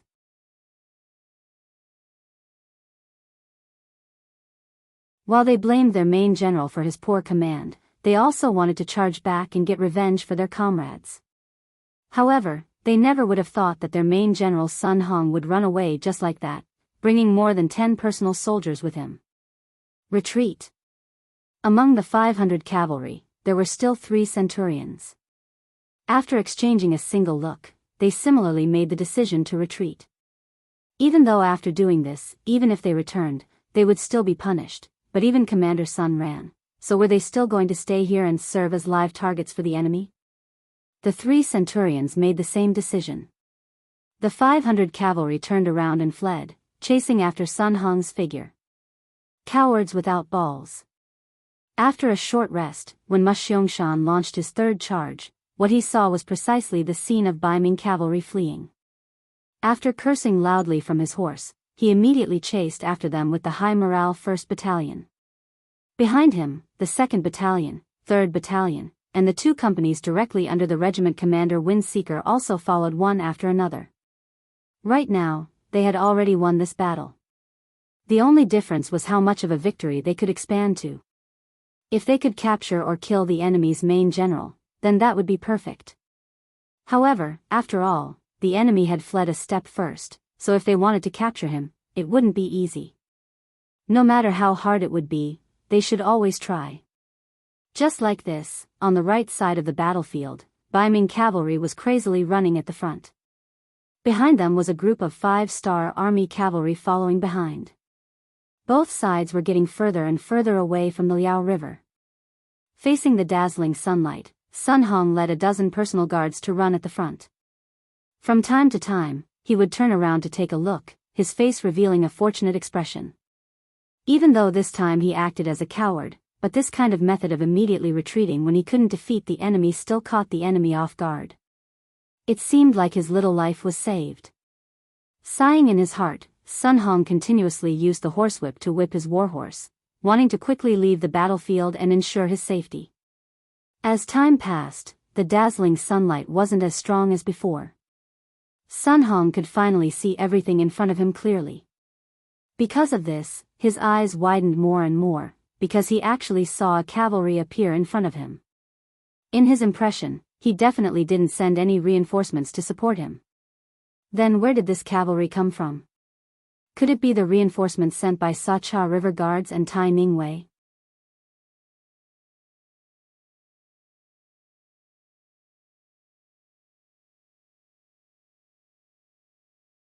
Chapter 665. Yes, that must be the case. The thought flashed through his mind and Sun Hong's face brightened up. Reinforcements had finally arrived. Although both of them were 1,000-man guards and the total number of cavalrymen was only around 600, it was still not a problem to use them well. That way, it would be easier for him to escape. The fearful expression on Sun Hong's face was replaced by a hearty laugh. He led the 500 riders to meet the incoming cavalry head-on. The warhorses of both sides were galloping forward, and the distance between the two sides was getting closer and closer. When they were only 2 miles away, they could finally see the lineup of the other side. Their faces were still unclear, but from their clothes, they could already distinguish the identity of the other side. Fuck. Sun Hong couldn't help but curse when he saw the enemy's uniform, especially when he saw the 5-star flag fluttering in the wind. Enemy soldiers? Why are there enemy soldiers here? Could it be that the 5-star army predicted that I would be defeated and escape? Of course, it was expected that I would be defeated. I really didn't expect that I would be defeated. Everything was just a coincidence.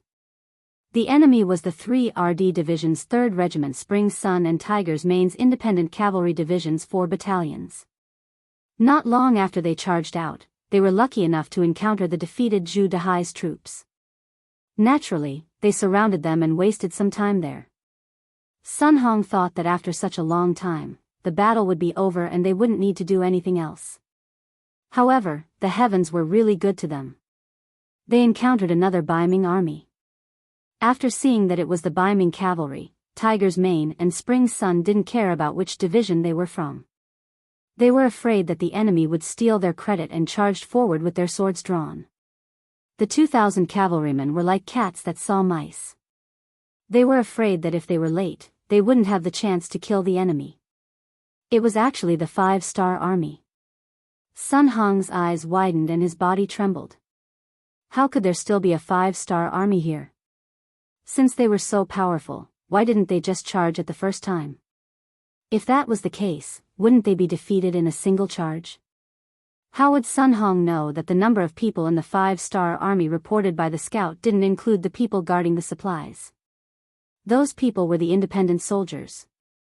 They were usually in charge of logistics, but they were elite soldiers on the battlefield during wartime. The reason why they didn't use their advantage in numbers was because they wanted to train the newly formed cavalry and strengthen the 1st and 2nd Regiment. If they came at him with a crushing force, then what was the point of training? Sun Hong, whose heart was trembling, seemed to be frozen in place. Then, a soldier beside him shouted, "General, run quickly. They are coming." There were already close to 2,000 soldiers chasing after them, and another 2,000 were coming from the opposite side. How were they going to fight this battle? If they didn't run, what were they waiting for? Run? Where do you think you're going? Sun Hong's entire body seemed to have lost its spirit. The distance between them was too close, less than 2 li. A single charge would be enough to reach the front of the formation. There were also soldiers chasing behind them, so there was no way to run. Sun Hong had completely lost his confidence. After lamenting, he turned around and looked at the 500 soldiers behind him. He shook his head and said, "You guys should surrender. Perhaps you will still have a way out. Remember, don't resist. That will only be a meaningless sacrifice." Sun Hong persuaded his subordinates to surrender because he didn't want them to die like this. This was the only thing he could do as a general. Then, he pulled out the sword on his body, and a bitter smile appeared on his face. Then, he slashed his neck. His movements were too fast. Before anyone could figure out what was going on, Sun Hong had already fallen from his horse.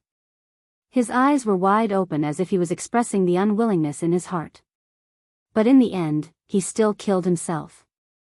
The soldiers under him could surrender, but as the general, he absolutely couldn't do so. He still had his family and family behind him. If he really surrendered to the 5-star army, once the news spread, only his family would be implicated. So, he only had one choice, death. Sun Hong died.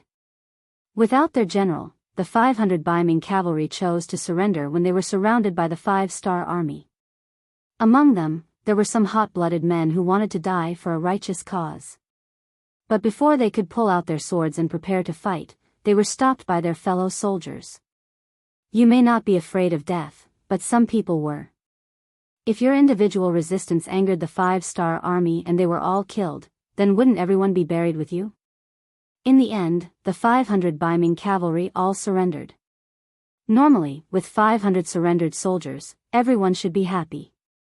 But no matter how one looked at it, Tiger's Mane, Windchaser, and Spring Sun, they didn't have any smiles on their faces. It was clear that they were still depressed because they couldn't kill to their heart's content. When Sun Hong committed suicide, the Biming camp by the Liao River gradually quieted down. The general of this army, Tang Longtian, was captured, and the 30,000 guards commander, Wang Tong, was killed on the battlefield. With the death or capture of their generals, the Baiming army also lost their will to fight. When they saw a large number of 5-star army cavalry surround them, they all threw down the weapons in their hands and chose to surrender. Right now, it was only 4:00 in the afternoon. The summer days were already very long, but at this time, the sky was still very bright. To be able to end the battle so quickly, it was far beyond everyone's expectations. This was 10,000 Ming army, and it was 10,000 Ming army that was prepared. But when faced with 10,000 5-star army cavalry, they only fought for a few hours before being wiped out. From this point, it was enough to prove the strength and terror of cavalry. It also proved how much of an advantage cavalry had when fighting infantry. Clean up the battlefield, check the military supplies, calculate the results, and send someone to inform the 6th young master. Victory at Liao River. 30 li behind the 5-star army's main camp. Battalion Commander Su Yunqing's reconnaissance unit and the 3rd Division's Battalion Commander Guan Zhong were facing off against the Cha River Guards and Taining Guards 600 Baiming Cavalry. 1,000 Guards Commander Yi La and Taining Guards Vice 1,000 Guards Commander Lu Dai each led 300 Baiming Cavalry on a plain. The 2,000 Guards' faces didn't change much at this moment. They knew that this moment would come sooner or later. Since they had been following behind the 5-star army, they were already prepared for battle. Sir Yi, the enemy cavalry seems to be a bit more than us. Looking seriously at the 5-star army cavalry that appeared 500 meters away, Lu Dai estimated in his heart and asked 1,000 Guards Commander Yi La, so what if they have more people? It's just 100 or 200 more cavalry. We brought the world's most elite Nuzan cavalry, what is there to be afraid of? Yi La's face was full of pride. For Nuzan to be able to become the Baiming Guard's 1,000 guards, he was destined to put in more effort than others. He was also destined to have stronger strength than normal Han army generals. In fact, Yi La did rely on his own bravery to obtain his current position. While the other Qin who mostly relied on their ancestors to obtain their high positions, he had always been working hard at the lowest level. After many bloody battles, he finally obtained his position. Not only that, as the 1,000 Guards Commander of Nuzan, he also used his authority to change his 300 cavalry to Nuzan cavalry. It wasn't an exaggeration to say that the army he led had a glorious battle record of defeating 2,000 bandits. At this moment, they were only facing 800 5-star army cavalry, so what was there to be afraid of? More importantly, he was now wrapped in battle armor. From afar, his entire body was pitch black, and there were no flaws. This was also where his confidence came from when he rushed into the battlefield. Perhaps because Yi La was too confident, or perhaps because he was infected by his confidence, Lu Dai, who was originally a bit worried, calmed down a lot. I have long heard that Sir Yi is very brave. To be able to join hands with Sir today is truly a pleasure. Since that's the case, allow me to join hands with Sir. Sir, please hold the formation. I will go test the enemy's strength. Lu Dai wanted to take the initiative to attack. In fact, half of the 300 cavalry he brought were Nuzan cavalry. This was where his confidence came from. Good, this 1,000 guard will watch General Lu display his might. However, please remember, if there is something difficult to deal with, immediately retreat. This general will come to your rescue. Yi La was very satisfied that Lu Dai wanted to take the initiative to test the enemy's strength. This was the Nuzan style. No matter how strong the enemy was, they would not be afraid and would dare to draw their swords. With Yi La holding the formation, Lu Dai was much more confident. He pulled out his saber and shouted to the 300 cavalry behind him, "Brave warriors, our chance to show off has come. Follow this general and charge. Kill." The 300 cavalry formed by Nuzan and Han people roared in unison. Then, they waved their whips and dashed toward the 5-star army. In the 5-star army, seeing the Baiming cavalry charging, the battalion commander of the 3rd Division, Guan Zhong, laughed loudly. Then, He looked at the calm Su Yunxing and said, Battalion Commander Su, you are the treasures in the eyes of the 6th young master. For a charge like this, it is better for us, the direct division, to do it. Su Yunxing really wanted to be the vanguard, but when he considered Guan Zhong's words, that the scouts were made up of the most elite soldiers, it was indeed a waste of talent to use them in front of a cavalry formation that could easily be damaged. Su Yunxing nodded and said, all right, please be careful, Battalion Commander Guan. Ha ha ha. Don't worry, Battalion Commander Su. The person who can kill me hasn't been born yet. With a heroic laugh, Guan Zhong pulled out his shining saber and waved it forward, direct division, follow me and kill. You're tuning into the Biyao's Wuxia Chronicles YouTube channel. Don't forget to subscribe and join us on this journey to catch the most captivating stories.